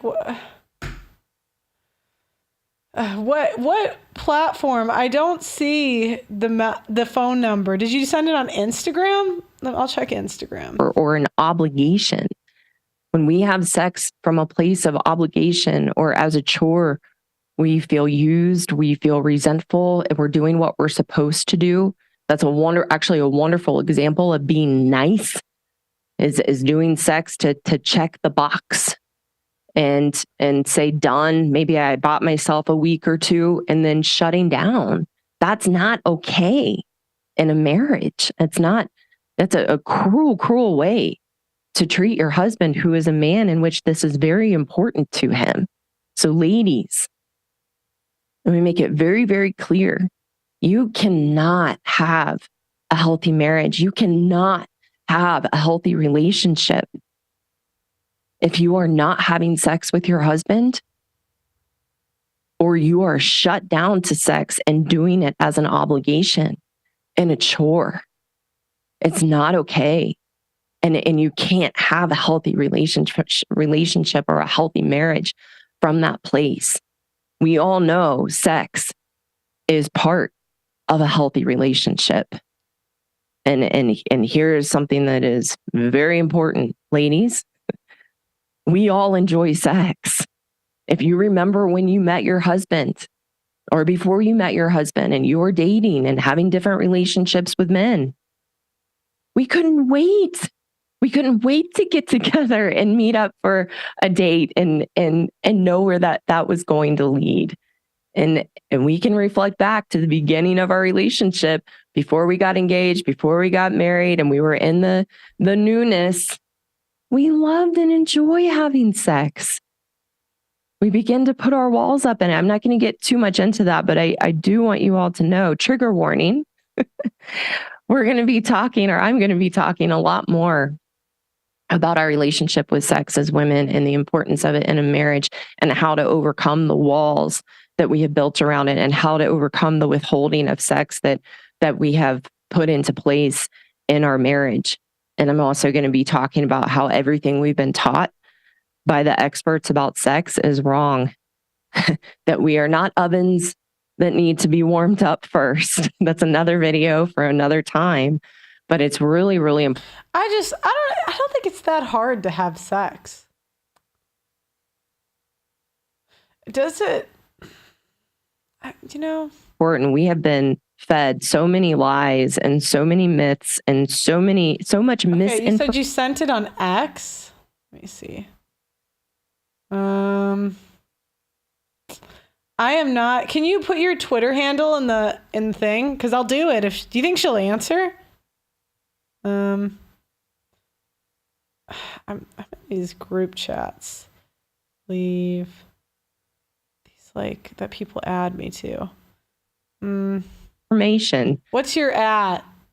About sex as women, and I'm excited to share my journey, because it's been a huge journey and wonderful journey in my marriage. One of the things I'm most proud of and my husband is most appreciative of, that I have healed and overcome in myself. And I'm excited to be sharing that. So we're going to be talking more about that on the channel.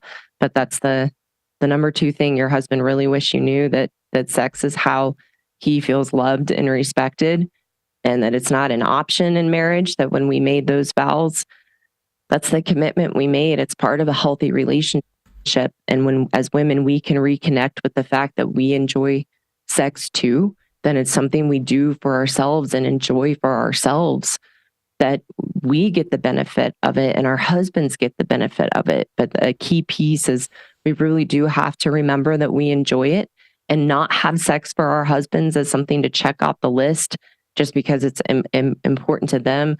They can feel that. We have to learn to be there and be engaged and enjoy it for ourselves, which is all our husbands want. And then we don't have the resentment or feeling used or feeling.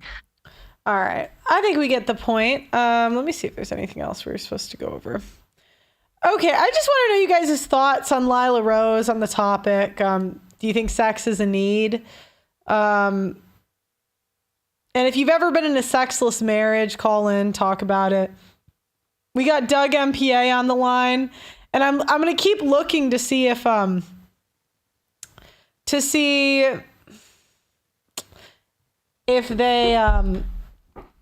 number comes in, but I'm not seeing it. All right, Doug MPA, how are you? How's it going? I'm good. How are you?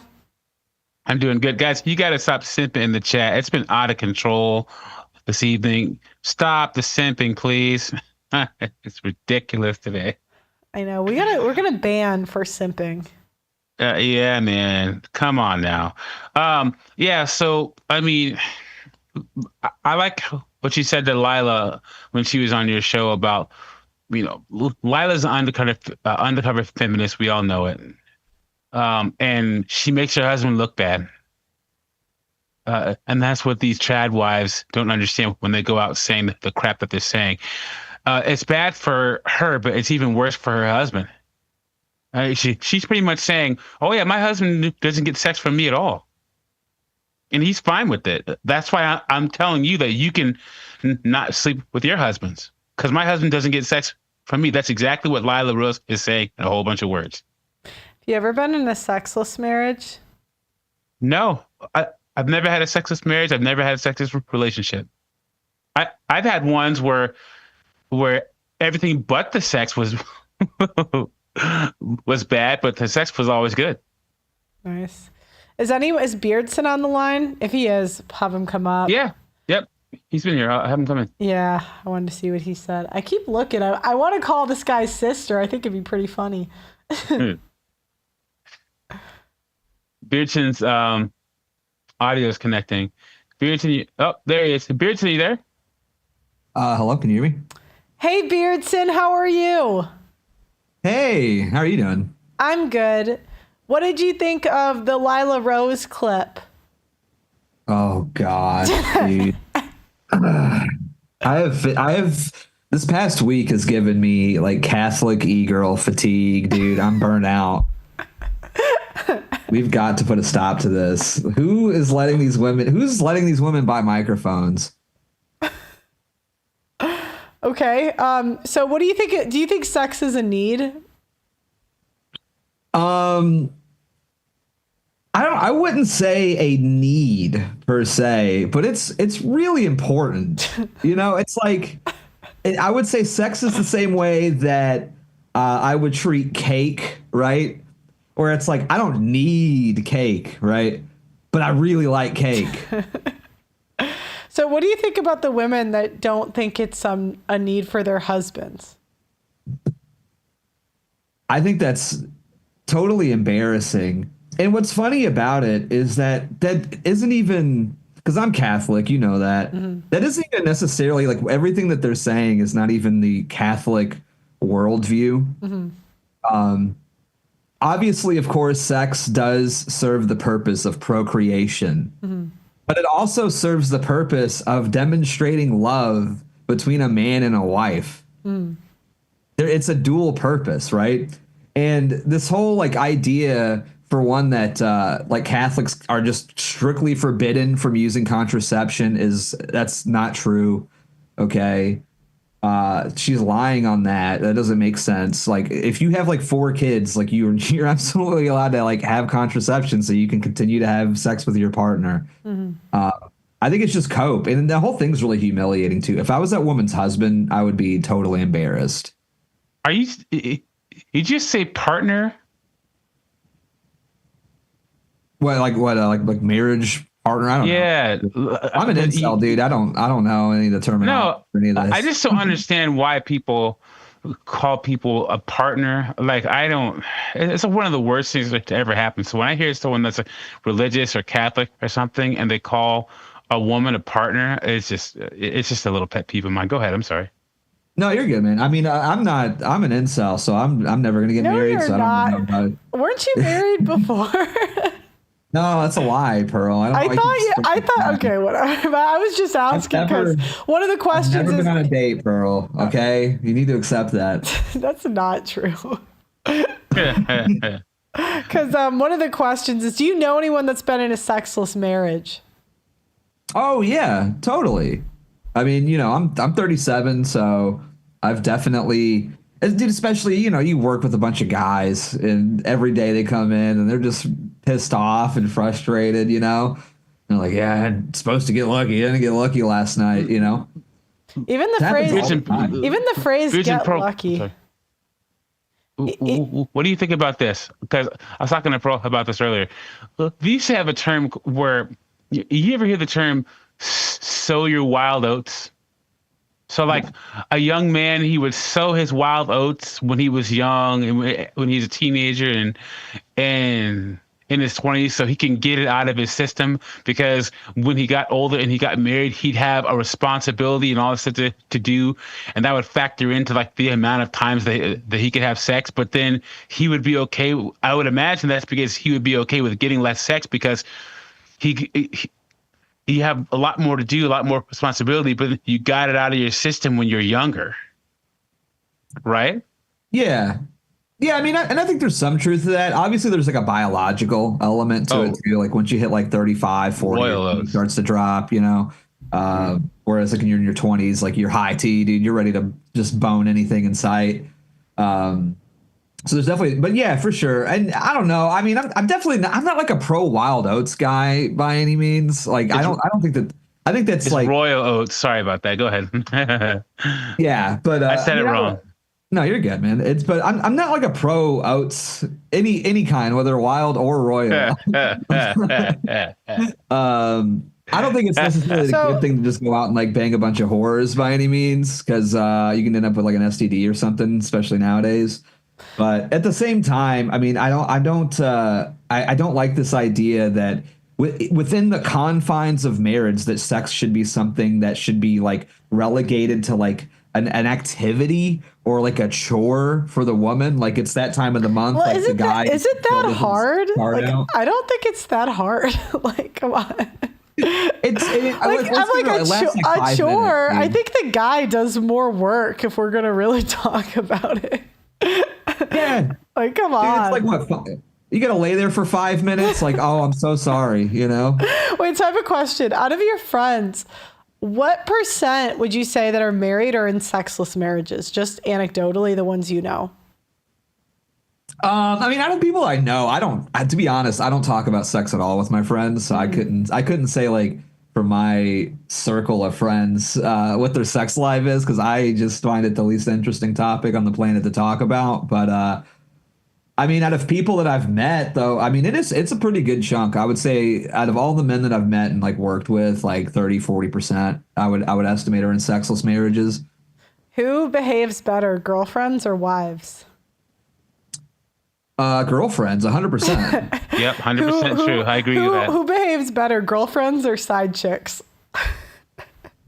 Oh, I don't know about that. I've never had a side chick before. I'm a loyal man. There's like a joke that's like your girlfriend. There's a joke that's like you tell your girlfriend to come over and it's like, nah, I'm busy. And it's like you tell your side chick to come over and it's her like running through the rain.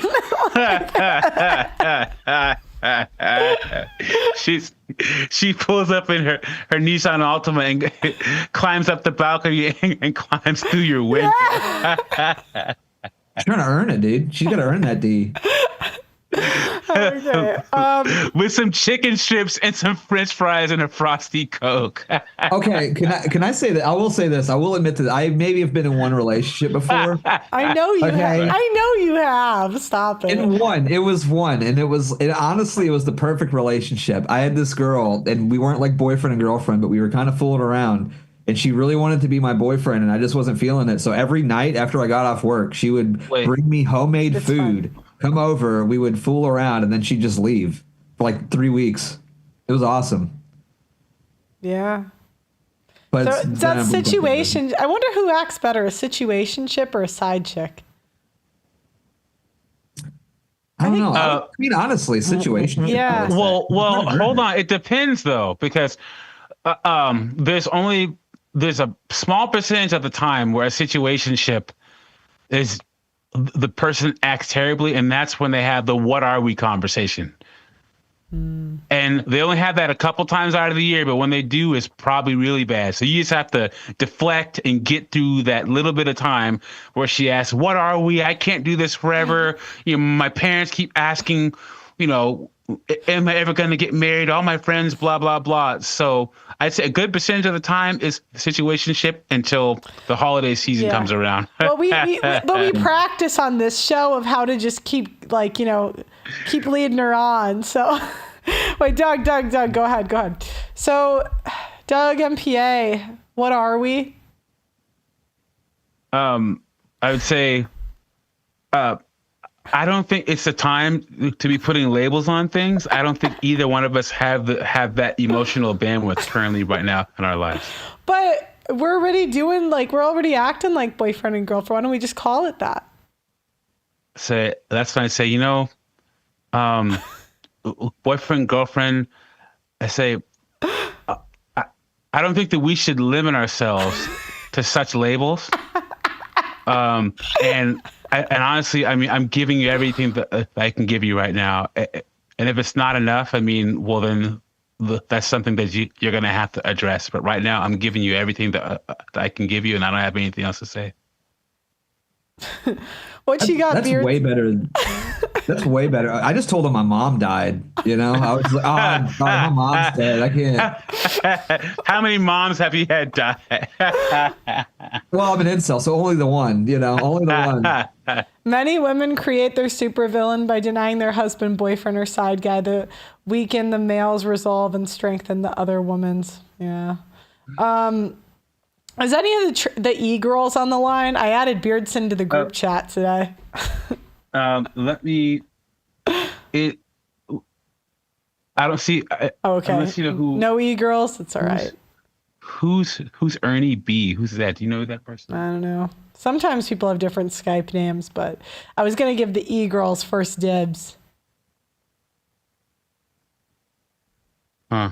If not, you can just see if anyone else. No. If anyone else is on, we can do a panel. Okay. I'm a little mad that you added me to a group chat with a bunch of e-girls. Like, it's just me. I feel like Charlie's Angels, you know what I mean? Except for they all hate me. Well, I mean, they all hate me too. That's why I made the group chat. So before I bring people into the panel, guys, make sure to like the video. There was over 900 people in the chat tonight. So like the video, subscribe if you haven't already. Hit that super chat button, because all donations go to the divorce documentary. Go to the audacitynetwork.com to join Pearl's website. We're always good to have you in there. And I saw Audley Man, Valencia, Joel, JS, everyone in the Audacity chat. Thank you for being there. I'm going to let Ernie B in first. Ernie, are you there? Yes. Can you hear me? Yeah. Cool. All right. So I'll try to make this quick. All right. Okay. So yeah, I was in a sexless relationship for 11 years, dude. It was such horse crap. Oh my gosh. I know, man. Okay. So check it out. So there were a lot of, okay. So like, for instance, there were a lot of times where I felt like she was kind of like, using it against me as like some sort of weapon or something, because there were times where like that there was one instance where she was wanting to try out like a new birth control, and she was like, we'll just give it a few months to kick in and then we'll try it out. And then it was like, okay, it's been a few months, so what's up? And no, nothing.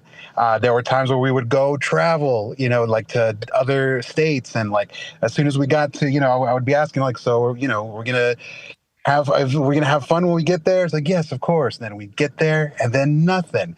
Like she would say things like, why can't you just be normal? Like, what does that even mean? Oh, and then another one was like, just whenever I would try to get her in the mood, she would always say like, well, can't you just let it happen naturally? I mean, you're good at translating woman talk, Pearl. What the hell does that even mean? Let it happen naturally? Like I trip and you fall? She said, like, I don't understand. She's trying to, natural for me. What she's trying to say is, I want you to be Chad, Tyrone, Gloctavius, and Gavin. But even there, what does that mean? I mean, the only other translation that somebody gave me was like, oh, that means she has to initiate it. Like, what? Then it will never happen. No, what she just wasn't attracted to you.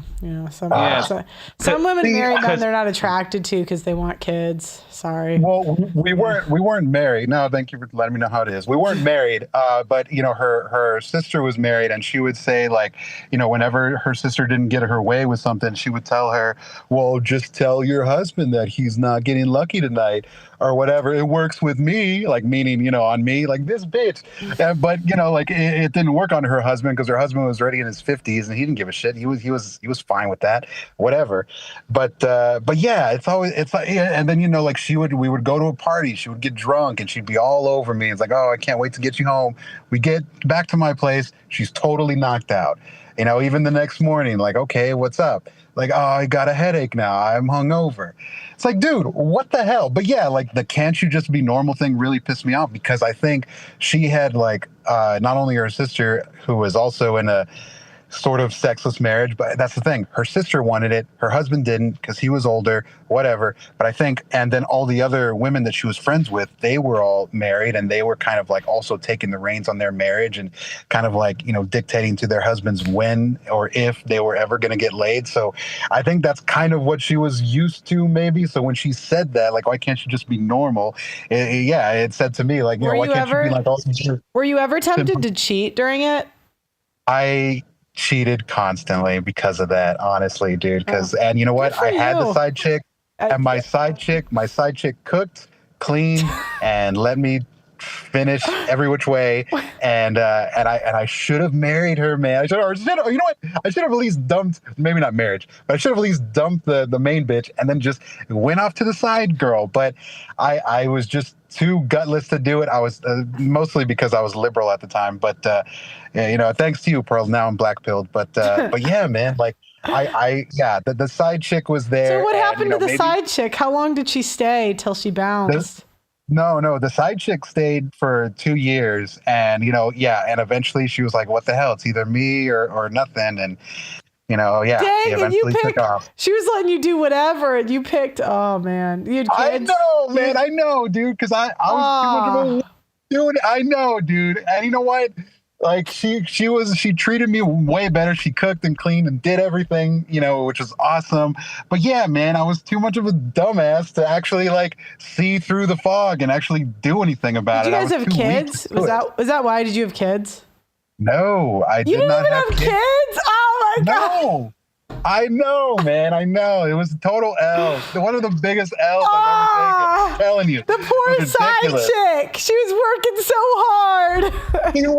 He was totally working hard. That's like being on a team. That's like being on a team, right? And you're watching like the point guard keep missing like free throws, and you're like, Coach, put me in. Coach, put me in. I've made all the free throws in practice. Put me in, Coach. And they're like, no, I'm just going to keep letting him miss these free throws. What was the longest amount of time that you went without you and her having sex? What was the longest amount of time? And the main girlfriend? Yep. I definitely under a year, but probably about, at least 6 months, like the longest. What did she know you were cheating? like she definitely, you know, you can call it women's intuition, whatever, because like she saw, like because at one point she had like the location finder thing, and she saw that I was at a motel one time, and like I totally pulled it out of my ass. I was like, yeah, I got a flat tire and I pulled over here, and you know, I'm changing a flat tire, and but I can hear it in her voice. Like I feel like she knew, like she wasn't that dumb, but yeah, I think she just denied herself the truth in order to preserve what she thought was something, you know, real, or you know, at least So what was, not. What ended it? Like what was at the end? What ended it with which one? No, the main one. Oh. What, like if the sexless marriage didn't get you to dump her, like what did? It was really just accumulation of all types of things. Like she wanted to live her sister's life, who was living a better life than her, and you know, she didn't want to live our own lives together, and you know, she wanted to get married, but and I had actually called about this. She was the one who was like all about the status and shit. She wanted to get married just for the sole, you know, benefit of the status and like, and not to live our own lives, but because she wanted to live her sister's life or her friend's life. She didn't want to live her own life with me. She wanted to live somebody else's. But it was an accumulation of all types of bullshit. And yeah, eventually like her parents hated me, or like everybody hated me in the end. And it was just a whole bunch of shit. But yeah, it was the huge L, Pearl. The biggest L I've probably ever taken. Sometimes you take L's. I mean, did you ever find a new chick like her, or was the side chick the best? You know? Oh, the side chick was the best. Like she was awesome. Yeah, she was great. And despite the fact that she had 2 kids from 2 different baby daddies, like, you know, they were fine. Like one of them was 18 and one of them was 14, and one of them's dad was dead. So I was like, it was cool, you know, whatever. But yeah, man, like what a dumbass. Like that's one of those stupid, you know, nostalgic moments of if only I can go back in time. Like shut up. You messed it up, dude. All right. I You're mean, a freaking idiot. she had 2 kids by 2 different dads. Maybe you could call her. She might still be single. You know. No, she's well. That's a complicated situation as far as her being quote unquote single. But no, like I called her and I tried to, you know, have something going. And, you know, but eventually the conversation got to politics and it was done. Like she's totally, you know, libtard now. And, you know, I guess one of her sons is a daughter now. And it's like a whole. Oh, yeah. You dodged the bullet. You dodged the bullet. I know, man. But at the same time, you know, I could have like. No, you couldn't fix her. You know, you didn't even know who she is yet. Do that, but. Like it could have lasted longer. It could have been cool, like for a little while longer at least. But yeah, like and then like it was a good solid 2 years from 2013 to 2014, and then like I saw her kind of, you know, here and there a few years after that. But it officially ended with the side girl about 2019. So yeah, it was a bummer, man. Someone wants to ask him if he thinks that she was ever cheating as well. Was that why she wasn't having sex? Honestly, okay, I personally, you know, and I hate using this word because it's been hijacked by the opposition, but personally, there are a lot of nuances to it. Sure. But again, thanks to you, Pearl, I'm now black-pilled, and I could see that maybe she could have, but from my own personal perspective and, you know, experience with her, I would say no, because she was very germophobic. She was, if anything, I think that she stayed with me because she was comfortable with me, slightly attracted, you know, but more so it was like the familiarity to it all. Yeah. Like, you know, just real fast. Hold on. Hey, Pearl, the guy said that he's going to have to give you that girl's number on a different stream. Oh, okay. So don't worry about it. Okay. Yeah. So stop looking. Go ahead. Okay. And also I would say to another one of your points, Pearl, she was also like kind of that girl who was just not attracted to 80% of men, or at least, you know, claimed to be. But I don't know. That's a question I've pondered. I've thought about. But if I had to just give you a straight up answer, I would say no, to my knowledge. Cool. Okay.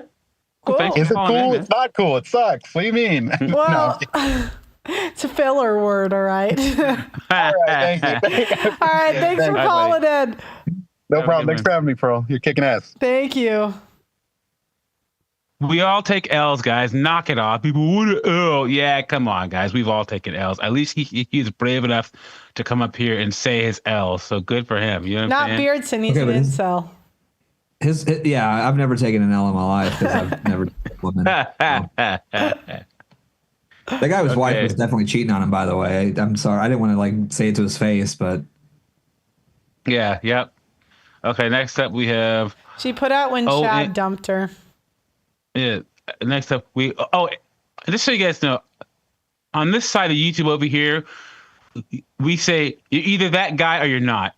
And a woman will show you if you're that guy, and she'll show you if you're not that guy. If you're not that guy, you got to choose how long you're going to stay in there and deal with it. So, all right, OMAC, are you there? OMAC, you going 10, 9, 8, 7. He's probably listening to the YouTube. 6, 5, 4, 3, 2, 1. Going once, going twice. OMAC, you are going back into the waiting room. Next up, we have Peter Paul. Peter Paul, are you there? He's probably listening to the YouTube too. Oh yeah, I'm here. Hey, Peter. Hey, how you doing? I'm good. How are you? What do you think of the topic today?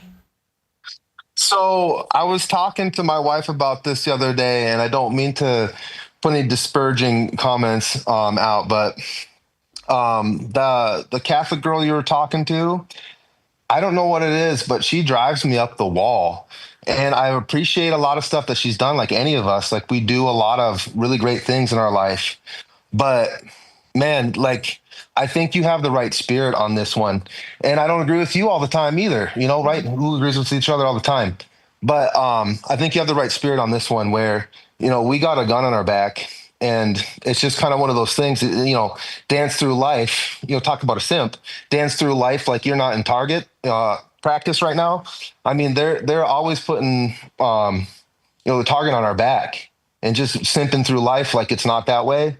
Not in, like, you go to church, they can't be like that. Seriously, we worship this guy that got killed by all these people, and you're telling me that they're not going to do that to me, and I just need to be happy about it. Mm-hmm. And so, yeah, that goes in the bedroom too. I think it does, but yeah, I don't know. I have way too much to talk about on this topic. Yeah, absolutely. Sure. Do you have any other thoughts you want to add? Do you think sex is a need for men, or anything else just generally that you heard during the monologue and maybe is relevant? Yeah. So there's that book. I forget exactly who it is, but Love and Respect.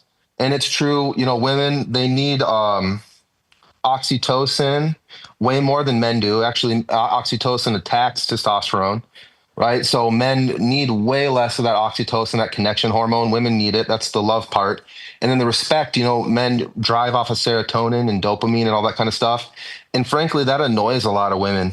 So it's just kind of getting out of yourself and realizing that you're working with different hormones, and that men, part of their hormonal structure is, like, we need hormonal release as much as a woman does. And then to say that the women need the hormonal release and then the men don't, I think that that's a double standard. Yeah, totally. Doug MPA, you got any questions for him? Yeah, just real fast. Quick 45 seconds. What's one thing that you disagree with Pearl on? So, just Frank, Pearl, I only watch you a little bit. Mm-hmm. I don't know. I mean, I couldn't go in a debate with you. I have to prep with that or something like that. But I'm also Catholic too, and I think that I'll put it this way. I'll dodge the question. I'll put it really polite. Mm-hmm. If anybody wants to know what a woman should be like, in my opinion, that is the Blessed Virgin Mary. And there's a lot of other really great women in the world and in history. But I mean, what was the one thing that the Blessed Virgin Mary was known for? Was being obedient to God. And I don't think I don't think that we give that standard to our women. Mm-hmm. And so I really appreciate you, Pearl. I'm not prepared to debate you on any specific topic. He doesn't want the smoke. But okay. I mean, I could, but I didn't call for that purpose. Oh, okay. Okay. Yeah, I appreciate you 100% though. I tried to super chat, it won't let me. So really, that's weird. Yeah, I don't know if it's a payment thing or what. Okay. Yeah, I see the $sign on my end. So, all right, buddy. Thanks for calling in. Appreciate it. Thanks for calling in.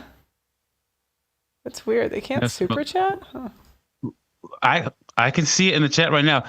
We should do a smoke show one of these days, Pearly. Sure. Just a straight up smoke show. Bring the smoke. Sure. Let's go. We'd love to have that. All right, next up we have Jake. Jake, you there? Yeah, I'm here. Can you hear me? I can hear you. Okay, awesome. Thanks. I want to say something about the caller from like 2 callers ago where the question was, do you think your wife was cheating on you? Yeah. All right. So, Pearl, I know that you and Rollo don't get along very well. And that's not the point. But in his book, The Rational Male, he writes that if she's not getting it from you, she's getting it from somewhere else. Yeah, that's true. Yeah, so my money says she was. Yeah, I agree. Yeah, it's true, man. Especially if she's decent looking. Come on now. Like, because remember, one of the best new sayings I've heard is divorce starts in the bedroom and ends in the courtroom. Damn, that is golden. I know. I saw that on the comment section of someone else's video today. But yeah, I'm going to say it one last time, guys, for the people in the back. Divorce begins in the bedroom and ends in the courtroom. How awful is that? It's so true, though. Merch. Yeah, Pearl, I was wondering if I could tell you real quick a story from my early 20s where I had a girlfriend and I was in a situation where like we agreed to be boyfriend and girlfriend, but I wasn't getting any, even though we were sexually active before we were together. No, but tell it. I'm going to read the super chat. What? I'm going to read this super chat really quick and then you can go. It says, it works just fine. Thanks for all you do. In the past, you suggested all men cheat or something similar. So I walked away from your content stance on that now. I don't think all men cheat, but I do think all men have the inclination, and most in certain situations aren't really going to turn it down. For example, athletes aren't really known to be faithful, and it's because they have more choice. So there are some men that have morals and like don't, or the risk outweighs the reward. Like maybe it's just not worth it to them, but I still think they have that inclination. It was pretty blackpilling because I would meet a lot of influencers who would say they didn't cheat, and then you find out they do in fact cheat. So, you know what I mean? Like you meet enough people that like they say they don't, and then they like it comes out they're having an affair. You're like, yeah, okay. But yeah, that's my opinion. Go ahead on not the super chat, but the story. Hey, Jake, go ahead. Okay, all right. So when I was 22, I went to a concert one night and I met this older married couple. They were in their 40s. And they mentioned their daughter. Then a couple months later, I bump into them at the mall, and their daughter worked at a certain store at the mall. And the mom like insisted, like, stop whatever you're doing. Come with me. I need to introduce you to my daughter. So she takes me to the store. I walk in, introduces me to her daughter, and there were like sparks right away. I think I shook her hand like 5 times, and she like enthusiastically shook my hand back like all 5 times. Mm-hmm. Then we exchanged numbers and we started talking. Turns out she had a boyfriend. She actually invited me back to her boyfriend's apartment while he was at work. By the way, I was 22. She was 18. Wow. Yeah. Okay. All right. Well, anyway, then one night her parents were out of town. She invited me back to her parents' house because she was watching her little sister. I go over there and we, hooked up, even though she had a boyfriend. And I was really blue-pilled at the time. So I thought that she was going to ditch that guy and we were going to be together because she kept telling me how unhappy she was. Mm-hmm. But nah, she wasn't going to ditch that guy. Then that guy got laid off. And so he had to move out of state to get another job with the same company. Mm-hmm. And, of course, as soon as he leaves state, guess who she calls? She calls me and we're together all of a sudden. And now that we're together, like the first month, I was getting all kinds of play. And then month 2 and 3, no play at all. She was shutting me down like every time. Right. And so remember when I said if she's not getting it from you, she's getting it from somewhere else. Mm-hmm. She was talking to like this other dude. So she was keeping in touch with her ex behind my back. And then she was talking to this one dude that she knew who also worked part-time at the mall. He was a college kid, and his mom and dad were both doctors, and he was going to school to be a doctor. And and another thing that the rational male says in the book is that a woman will break up with you in her mind before she does it in real life. Like she needs to secure her next relationship before she ends her relationship with you. Mm-hmm. And when I look back with my, red pill awareness, I realized that's exactly what she was doing. She was trying to lock down this doctor's kid. Mm-hmm. And so I mean that's pretty much where the story ends. I mean, I don't want this call to go on any longer than it has to, but yeah, all these red pill things that I've learned and read about, like I can look back on my own experience and they just make better sense than anything else. Yeah. Yeah. I always say that the red pill, it helps you understand your past. It's intellectual exercise for the present, and it's a vetting system for your future. Yes, exactly. Very well said, Doug. Cool. Thanks for calling, Jake. Have a good one. Yeah, thanks so much for calling. Thanks for having me. Cool. All right, we're going to try OMAC one more time. You guys got to get your technology together, please. OMAC, I'm going to try you one more time. OMAC, are you there? OMAC going once. Wait, are you there? I think I heard him say something. Now he's on mute. OMAC going once. OMAC going twice. OMAC going 3 times. Guys, you gotta get your technology together. Oh, now he's off mute. You there? Can you hear me? There you go. Can you hear me? Yes. Yeah. Hello? Hello? Hi. Yeah. Hello? Hello. Yeah, I'm here. Can you hear me? I can hear you. Can you hear me? Hello? Okay. All right. Sorry, buddy. Hello? Hello? He's out. Hello? Yeah, you got a kick. Yeah, dude. Come on now. All right. All right. Is anyone else on the line or no? We have two regulars on the line that call in a lot. So if you feel up to it, we can take the calls. If not, yeah, you can put them. That's fine. Just put them both in. Okay. We have Eeyore Sean and we have Fox Brad. Sean. Hey, how's it going? And then we'll bring Brad up. Sean, Brad, what's going on, guys? Hey, nothing much. How's it going? Good. Hey guys, how are you? Doing well. Not too bad. Not too bad. I really like the fact that you had Karen Seitz on. I'm kind of a fan of hers too. She kind of, in some ways, led me to your channel on YouTube. Cool.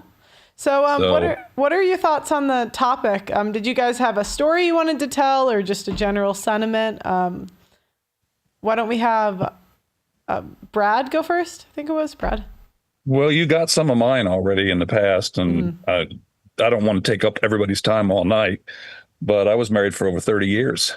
And this whole idea of, sex being something you can weaponize, and the idea that it's optional. And I married somebody in my early 20s. I was 21, she was 20. And we kind of did the church-based Tradcon thing, the very same thing you've talked about on your show and the guests you've had. And she presented herself as one thing and then actually had totally different ideas that she was really good about keeping to herself and putting on this like cosplay image of who she was. So I didn't catch on for a long time. And of course, I fell deeply in love with this girl. So you don't want to see problems. So somebody can say, well, yeah, you simped, but 4 kids came along and you have a lot invested. And we all know how it goes in the courts. So, and like I said, I was emotionally very deeply attached. And when she finally got around to, this is your problem, and I could be more intimate with you if you only did this or that. Mm-hmm. It's like Karen Seitz said about being an oven, needing to be warmed up.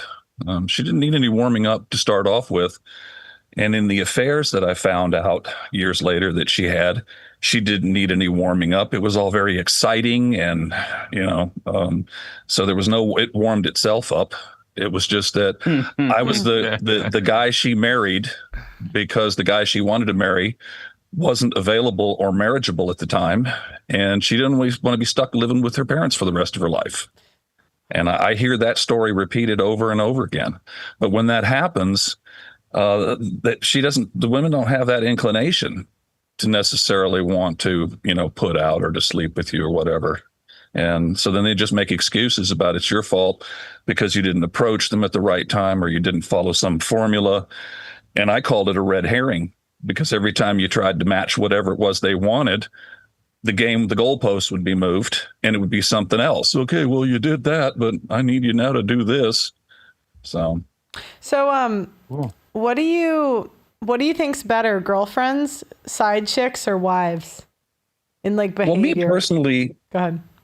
Pearl, I had this problem that I started off already in my teen years as being kind of a romantic. I was looking for the long term. Mm-hmm. So I had friends that were what, in later years, I would hear people call as players, the guys that would just hit and run. And that just wasn't for me. I had opportunities to do that. And I remember one point I had this girl that I went with some friends to a gig that a buddy of mine had a band. And they were paid professionally to play at this bar. And so they invited us as guests. Why don't you come hear my band play? And so went there and we met up with a bunch of people and there was a girl there. And after we'd been drinking, she decided to be the designated driver and drive us home. I went back to my place and a couple of the guys followed us.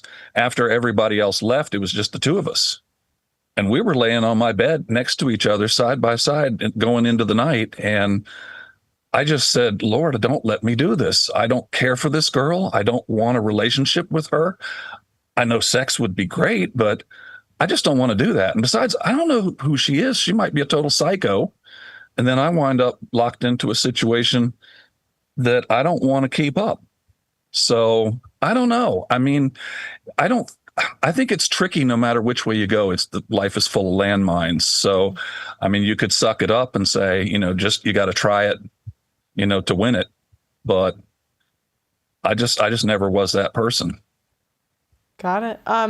Jet Black, $3 super chat. Thank you very much. I appreciate you. You guys are so nice. So thank you. The other caller, sorry, I forgot which one. Sean, yeah. Sean, hey, how's it going? Good. What do you think about this whole thing? What do you think about this whole subject? Yeah, I mean, I have a lot of thoughts on this subject. I was never married, but I was in a live-in relationship. And prior to that, what I noticed, like when we didn't live together, was that I think for most girls, and it might not be true for all, but they sort of have more desire for the guy they're with when they are apart from them. So like when you don't live with them, they think about you throughout their work week or, whether they're at school or what have you, because there's a lot of sort of mystery in that they don't know what you're doing or where you're at. And I think that naturally stimulates their desire so that the next time you do see them, suddenly they want to have sex with you. And that's why most men will experience that having a girlfriend who particularly they don't live with, they tend to have a lot more sex when they do see them compared to when they're married or in a live-in relationship. And so when I started living together with my now ex-girlfriend, I found that her desire over time started to sort of dip, whether it's like we're too familiar with each other. It's almost like brothers and sisters, right? Mm-hmm. The reason why they're not attracted towards each other is because they spend way too much time with each other. And so there's that sort of Westermark effect that basically happens, that basically causes, from both sides, but I would say particularly even more so for women, they tend to naturally lose their desire. Mm-hmm. And so, I think Chris Rock had a saying like men should be fucking and going, right? Basically, they should be on the road like a traveling salesman and then only come home for sex and then back on the road. Like that's how things will naturally work a lot better than if you're around them too often. But yeah, I would say a lot of women, they are a little bit hypocritical and quite frankly, a little bit feminist in their thinking that they should naturally have a desire and only then when they're in the mood I guess, should a husband get sex? And, I find this a little bit hypocritical because, for girls that are, in the workforce, they have no problem getting in the mood to go to work to get a paycheck. But the idea that their, most valuable customer being their husband or their boyfriend who they live with, they don't see that they have a duty to satisfy him, even though he's paying all the bills. They just kind of take it for granted over time. So when I sort of experience a sort of like, I'm not in the mood or this, that, and the other, I think Brad's a much nicer guy than me, but I took more the approach of being a dick. Like I was more like, okay, well, if you don't want to have sex with me, like you don't have to, but I'm going to have sex with somebody else. So I prefer to have it with you, but if it's not a priority to you, I'll go to another restaurant. Like that was just sort of, my mentality of things. And not what I found was the idea of her losing me tend to sort of, spontaneously drive up her desire to want to have sex with me more often. So I think the reality is, it's almost like a tenured professor. Once that professor gets tenure, all their research basically goes to hell, right? Because why would you expect any employee or, any professor or what have you to, do high quality work if you guarantee their job? What motivation do they have to want to work harder, right? So I think a lot of guys make that mistake by either, getting legally married without a prenup or what have you, or giving her some sense of like true security. I think women don't actually want security in terms of driving up their sort of sexual desire, or I think they want it because other women want it. And so they think that's going to make them happy. But I think the reality is it doesn't actually propel their desire. If anything, it probably kills it. One of the things that Karen Seitz brings out when you listen to her is the whole idea of the elusiveness of happiness. And I think, Pearl, you've addressed that too. Women are all into the emotionality of seeking that happiness. And so after a while, I think you're absolutely right, Sean, as far as right on point, as far as the familiarity breeding contempt. I mean, you're like an old shoe after a while, and they know you're around. That in my wife's case, I mean, there was some concern at some point that she wasn't financially ready to stand on her own yet, or when the kids were still little, that she was going to have a hard time as a single mom with 4 kids finding another guy to take my place. So oddly enough, there was also apparently some guilt at some point because I got more sex while she was having an affair. Oh my gosh. Yeah. I mean, she was going like crazy. I thought, man, she's going through some kind of a hormone thing or a midlife crisis. Did she ever do the gaslighting thing where she would accuse you of cheating? Because a lot of times, guys, if a woman's accusing you of cheating and going through your phone, she's gaslighting you because she's cheating. Amen, brother. Amen. I mean, the interesting thing about that is even beforehand, she set up the whole thing. And I came out to find out, she was a bit of a 304 before I married her. And she did the whole virtue signaling, I'm a church girl thing. And I knew her through church, but we were on different ends of town. And so I only saw her intermittently. I didn't go to school with her and see all the stuff she was doing in high school that all of her high school friends knew. So I didn't know, but she was already kind of pre-setting up things to where it was like, I just know you're going to cheat, and I know men cheat, and so she was practically every time I looked at a TV program and said, wow, that woman is attractive. I learned later on that's not a smart thing as a husband or as a boyfriend to do anyway. Yeah. But if I would make a statement or something like that, she'd already have this thing going about, I was already predisposed to cheat, and I was going to cheat. And so I was practically condemned of cheating before I ever did anything. And the bizarre thing is, guys, I'm not virtue signaling here for myself, but in the 36 years that I was married, the 32 of which that we were actually physically together in the same house and same bed, I never cheated on her. I got close. I actually had an airline stewardess and her daughter that it got like within inches of getting into something I shouldn't have. For those who've never been married, the best cologne you can wear to attract women is wedding marriage. Ring. Yep. I'm telling you, women that can tell, especially if you give any kind of inkling that you're happily married. If you talk about your wife all the time, if you have a picture of you and your wife smiling as the background on your computer screen, or maybe you have a picture of you and your wife on your phone, dude, it's over with. It's over. Mm-hmm. It's a challenge. Yeah, and we love. Can I get him away? And we love destroying things, even marriage. Like we don't Yes, even Pearl, we you're- love destroying our marriages and other people's marriages. We get off. 100% true. Jet Black. I've heard it said that $3 women like super drama. chat. Yeah. I'm sorry, I didn't mean to talk That's over okay. top of you. It's all right. Go ahead. No. Oh, I was just going to say, and I'm not sure now because there are a number of different intelligent women like yourself that address these biased subjects from the men's perspective and with some real truth behind it. But the idea that in the drama that women like, it's not okay if things are just quiet and things are going peacefully. Yeah, I mean, I agree with that, right? Like women like to sort of share their emotions, whether it's positive or negative. And if everything is very calm, they're going to intentionally start drama. Mm-hmm. Right. And the purpose of that is to get a reaction out of you, because if you're reacting very emotionally, then by definition in her sort of subconscious brain, she thinks, oh, he cares. Right. Mm-hmm. Versus if you do nothing, then it's just like, OK, then he doesn't care. Like that's just how they kind of interpret it. But, I will say one thing to kind of what you mentioned, Brad, like, because I think you were trying to reassure your now ex-wife that, you're being faithful and you would never cheat and things like that. I think that was actually a mistake. I agree.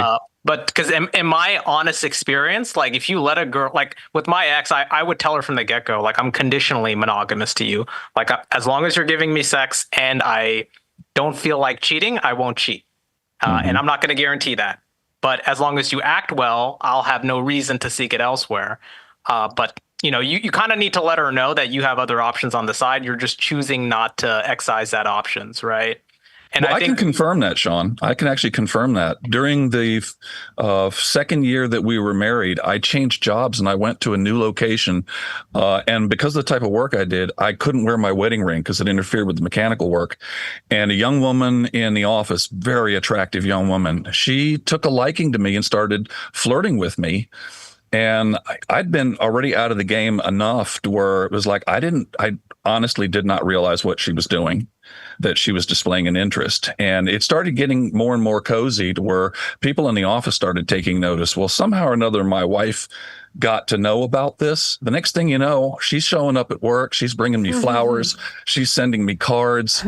So yeah, when there was that risk of possibly losing your meal ticket, which is more of what I was at that point, whatever the reason is, she was more attentive. So yeah, to your point. I would agree with that. I mean, girls will fight over a good provider, at least in their eyes. Like if they feel like you're doing a good job at that and they know you're not easily replaceable, they absolutely will fight over you. But, one thing I'll say is, the week my ex found out that I had a Hinge profile in the back of my phone, that was the week I got the most sex from her, to be honest. Because in her mind, it was like, oh shit, like he's looking elsewhere. I thought this relationship was stable. Like, who's he talking to? Right. Yeah. So I think that's just how they think. Was there someone else? I mean, there was a few girls I was just like chatting with, but no one I was actually meeting up with. Oh, okay. But I mean, just the idea that was the case, guys, I think that really drove her mind kind of crazy. I had a circumstance where I had this friends with benefits from a part-time job that I was sleeping with for like years, right? And I started talking to this girl that I really started to like,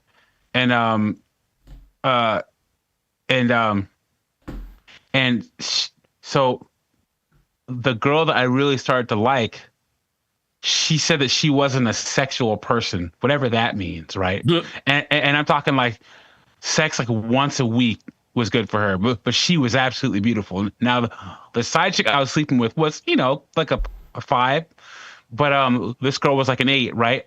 And so how I was getting by was, okay, I'll sleep with the 8 once a week, and eventually try to break that down, but it's okay because I'm sleeping with the other chick, right?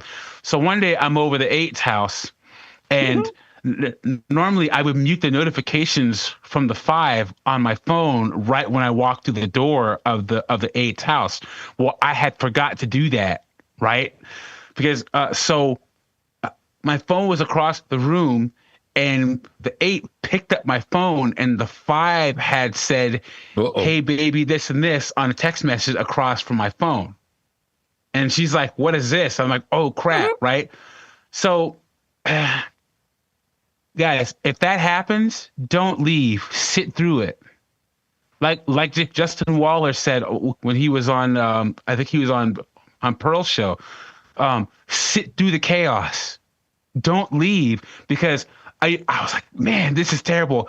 And I'm ducking and dodging. All you gotta do is wait out her initial sadness and disappointment, and then you will get the best sex ever, dude. That's what happened to me. I agree with that. I sat there for like an hour and a half. Oh my God. I mean, she went from pissed to sad to despair to upset to like trying to swing at me and stuff. But then it ended in some of the best sex ever. I'm telling you straight up. I barely said a word. She's like, unlock your phone. I want to see it. I said, nope.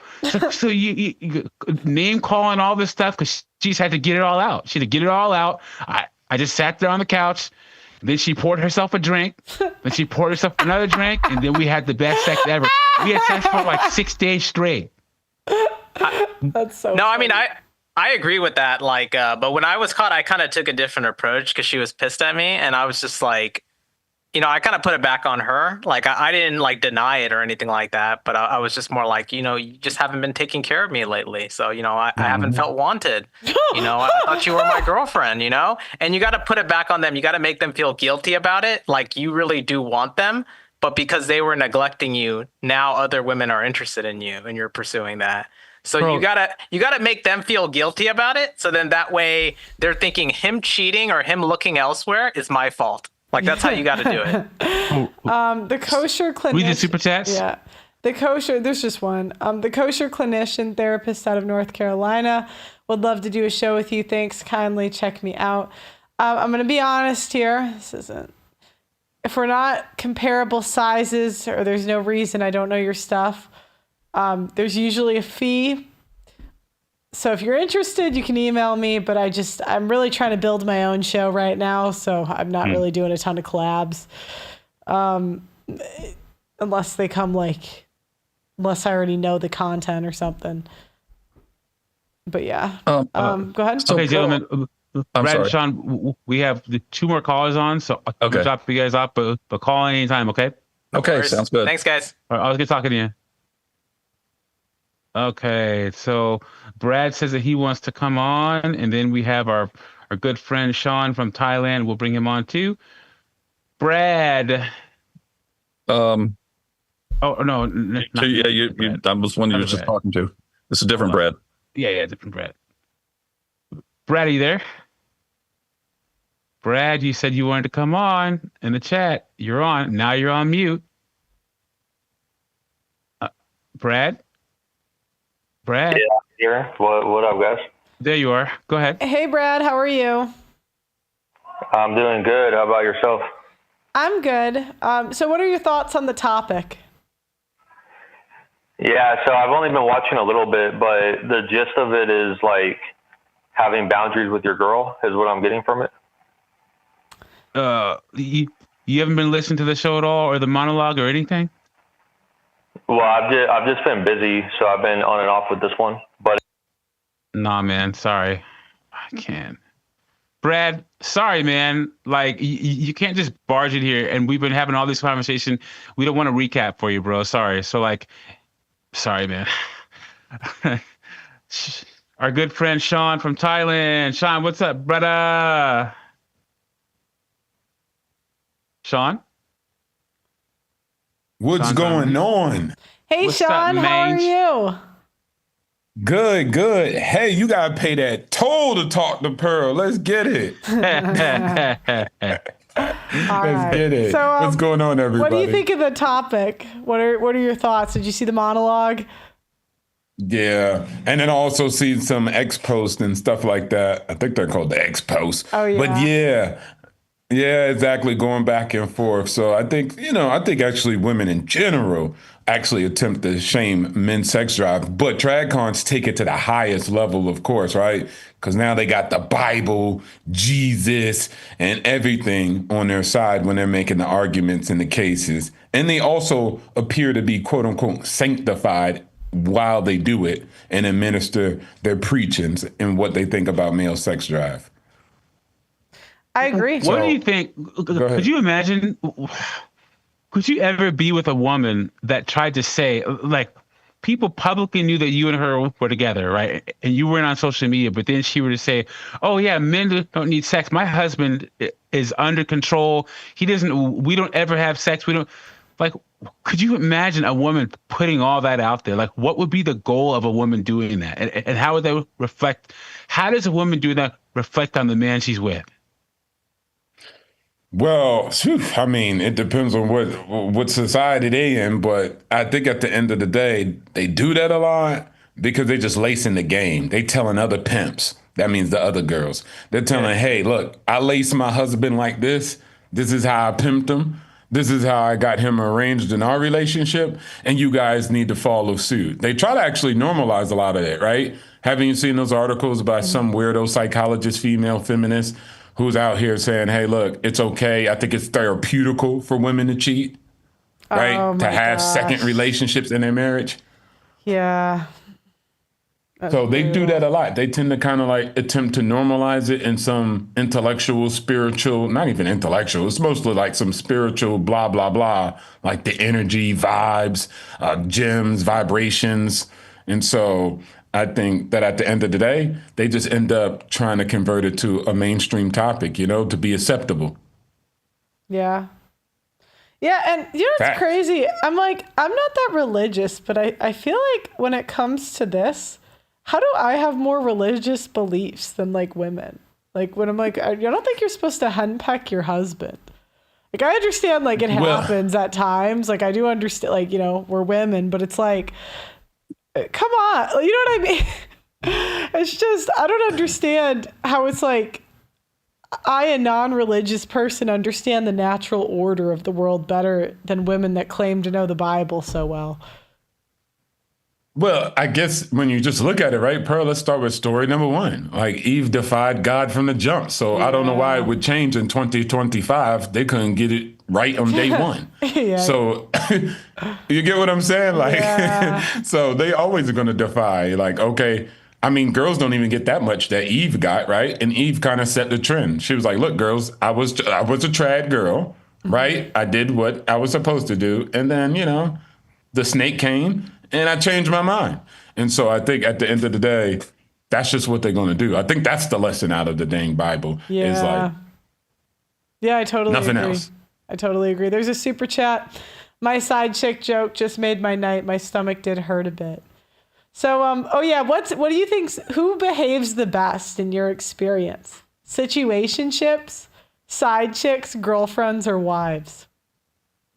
Oh, come on. It's a tier, right? So the situationship, the side chick, it's a tier for sure. Okay. But you have to look at the usability of each chick, right? Mm-hmm. And you kind of get diminishing returns once you get to the wife level. So once you get that side chick, right? Or what was the other one? You said side chick and what was the other one called? Side chick, situationship. So, you're like hooking up, a side chick is like you have a girlfriend and then she's in the background really trying to ruin that. And then a wife. So like you're married. Exactly. So you got the situationship and the side chick at the lowest tier, but also don't forget the side chick usually got some more leverage on you. So situationship is at the best one with more freedom. Yeah, they're gonna utilize that leverage. Then you move into the girlfriend aspect, right? And then the girlfriend, that's like less influence, but still a little bit more concrete. And then the wife is the final nail in the coffin. Because once you make her a wife, it's just like, okay, simp enforcers from cops, lawyers, judges, to society as a whole sees her as a certain person, regardless of her actions, right? And they're going to treat her in a specific way. And it's usually attached to your economics and everything else that you have going on for yourself, right? So at the end of the day, I would say the girl who treats you the best is the girlfriend, only because you also get the leverage things out of her. And then right underneath that is a situationship. Those are the prime positions where you get the most out of the females because you could always leave. And situationship is actually the best because no roles are clearly defined, so no one's getting too comfortable. But you might not be able to leverage things that you might want to leverage at those situations. But think about this, Pearl. They all get kids. So okay, so if it's 2 a.m. and you call a situationship or a side chick or a girlfriend, who's going to get there the fastest? Of course, like Doug said, the situationship and the side chick, because that's usually you have to what their pick duties one. are. You have to pick the side chick or the situationship. Who's getting there faster? Come on. Gun to your head. You got to pick. Side chick. Side chick. Side chick, especially since you said the midnight thing. Usually nobody has a side chick for emotional support. Yeah, because she knows how to like get through the back door and stuff. Well, exactly. So can we establish that a situationship is a woman in a situationship is in a higher level of commitment than a side chick? Yeah. Wait, no. Yeah. No, I'd say a situationship is you guys are hooking up, but there's no labels on it. So you haven't defined it. And then a side chick is like you have your wife or your girlfriend and then the girl you cheat with, but she's been around for a while. So I'd put the side chick above the situation. No? Well, I know exactly. At least the side chick. Oh, go ahead, Doug. Yeah. Well, because so situationships, though, remember, they're doing things like a relationship. So situationship women have like, they've gone out on trips and they probably met the family and stuff, and people around them are wondering why they're not in a relationship. Whereas side chicks, they don't get to meet the family and show up to like events. You know what I'm saying? Like side chicks can't do that. Yeah, but I mean, some side chicks get written into wills. Like, I mean, if they've been there for a while, they start to get the same stuff. Well, let's say that. We'll clock them both in as almost the same. There's just some nuances there for both of those two groups. But let's be for certain that wife is a nail in the coffin. That's diminishing returns. Okay. I know it sounds bad, guys, but it's just, nah. They just have too much power in that. And women know that. So at the end of the day, they leverage it. Yep. Yeah. Well, thanks for calling in, Sean. It's a pleasure as all. Beardson, are you still here? No. Oh, he dropped. No, I don't think he is. Yeah, he dropped out. Well, thanks for having me. And then, of course, everybody watching, man, sign up for the Audacity Network. Have the audacity to sign up for the Audacity Network. Shout outs to you. And shout outs to you, Doug. Peace. Always good talking to you, brother. Steve M., she must fear you leaving, not vice versa.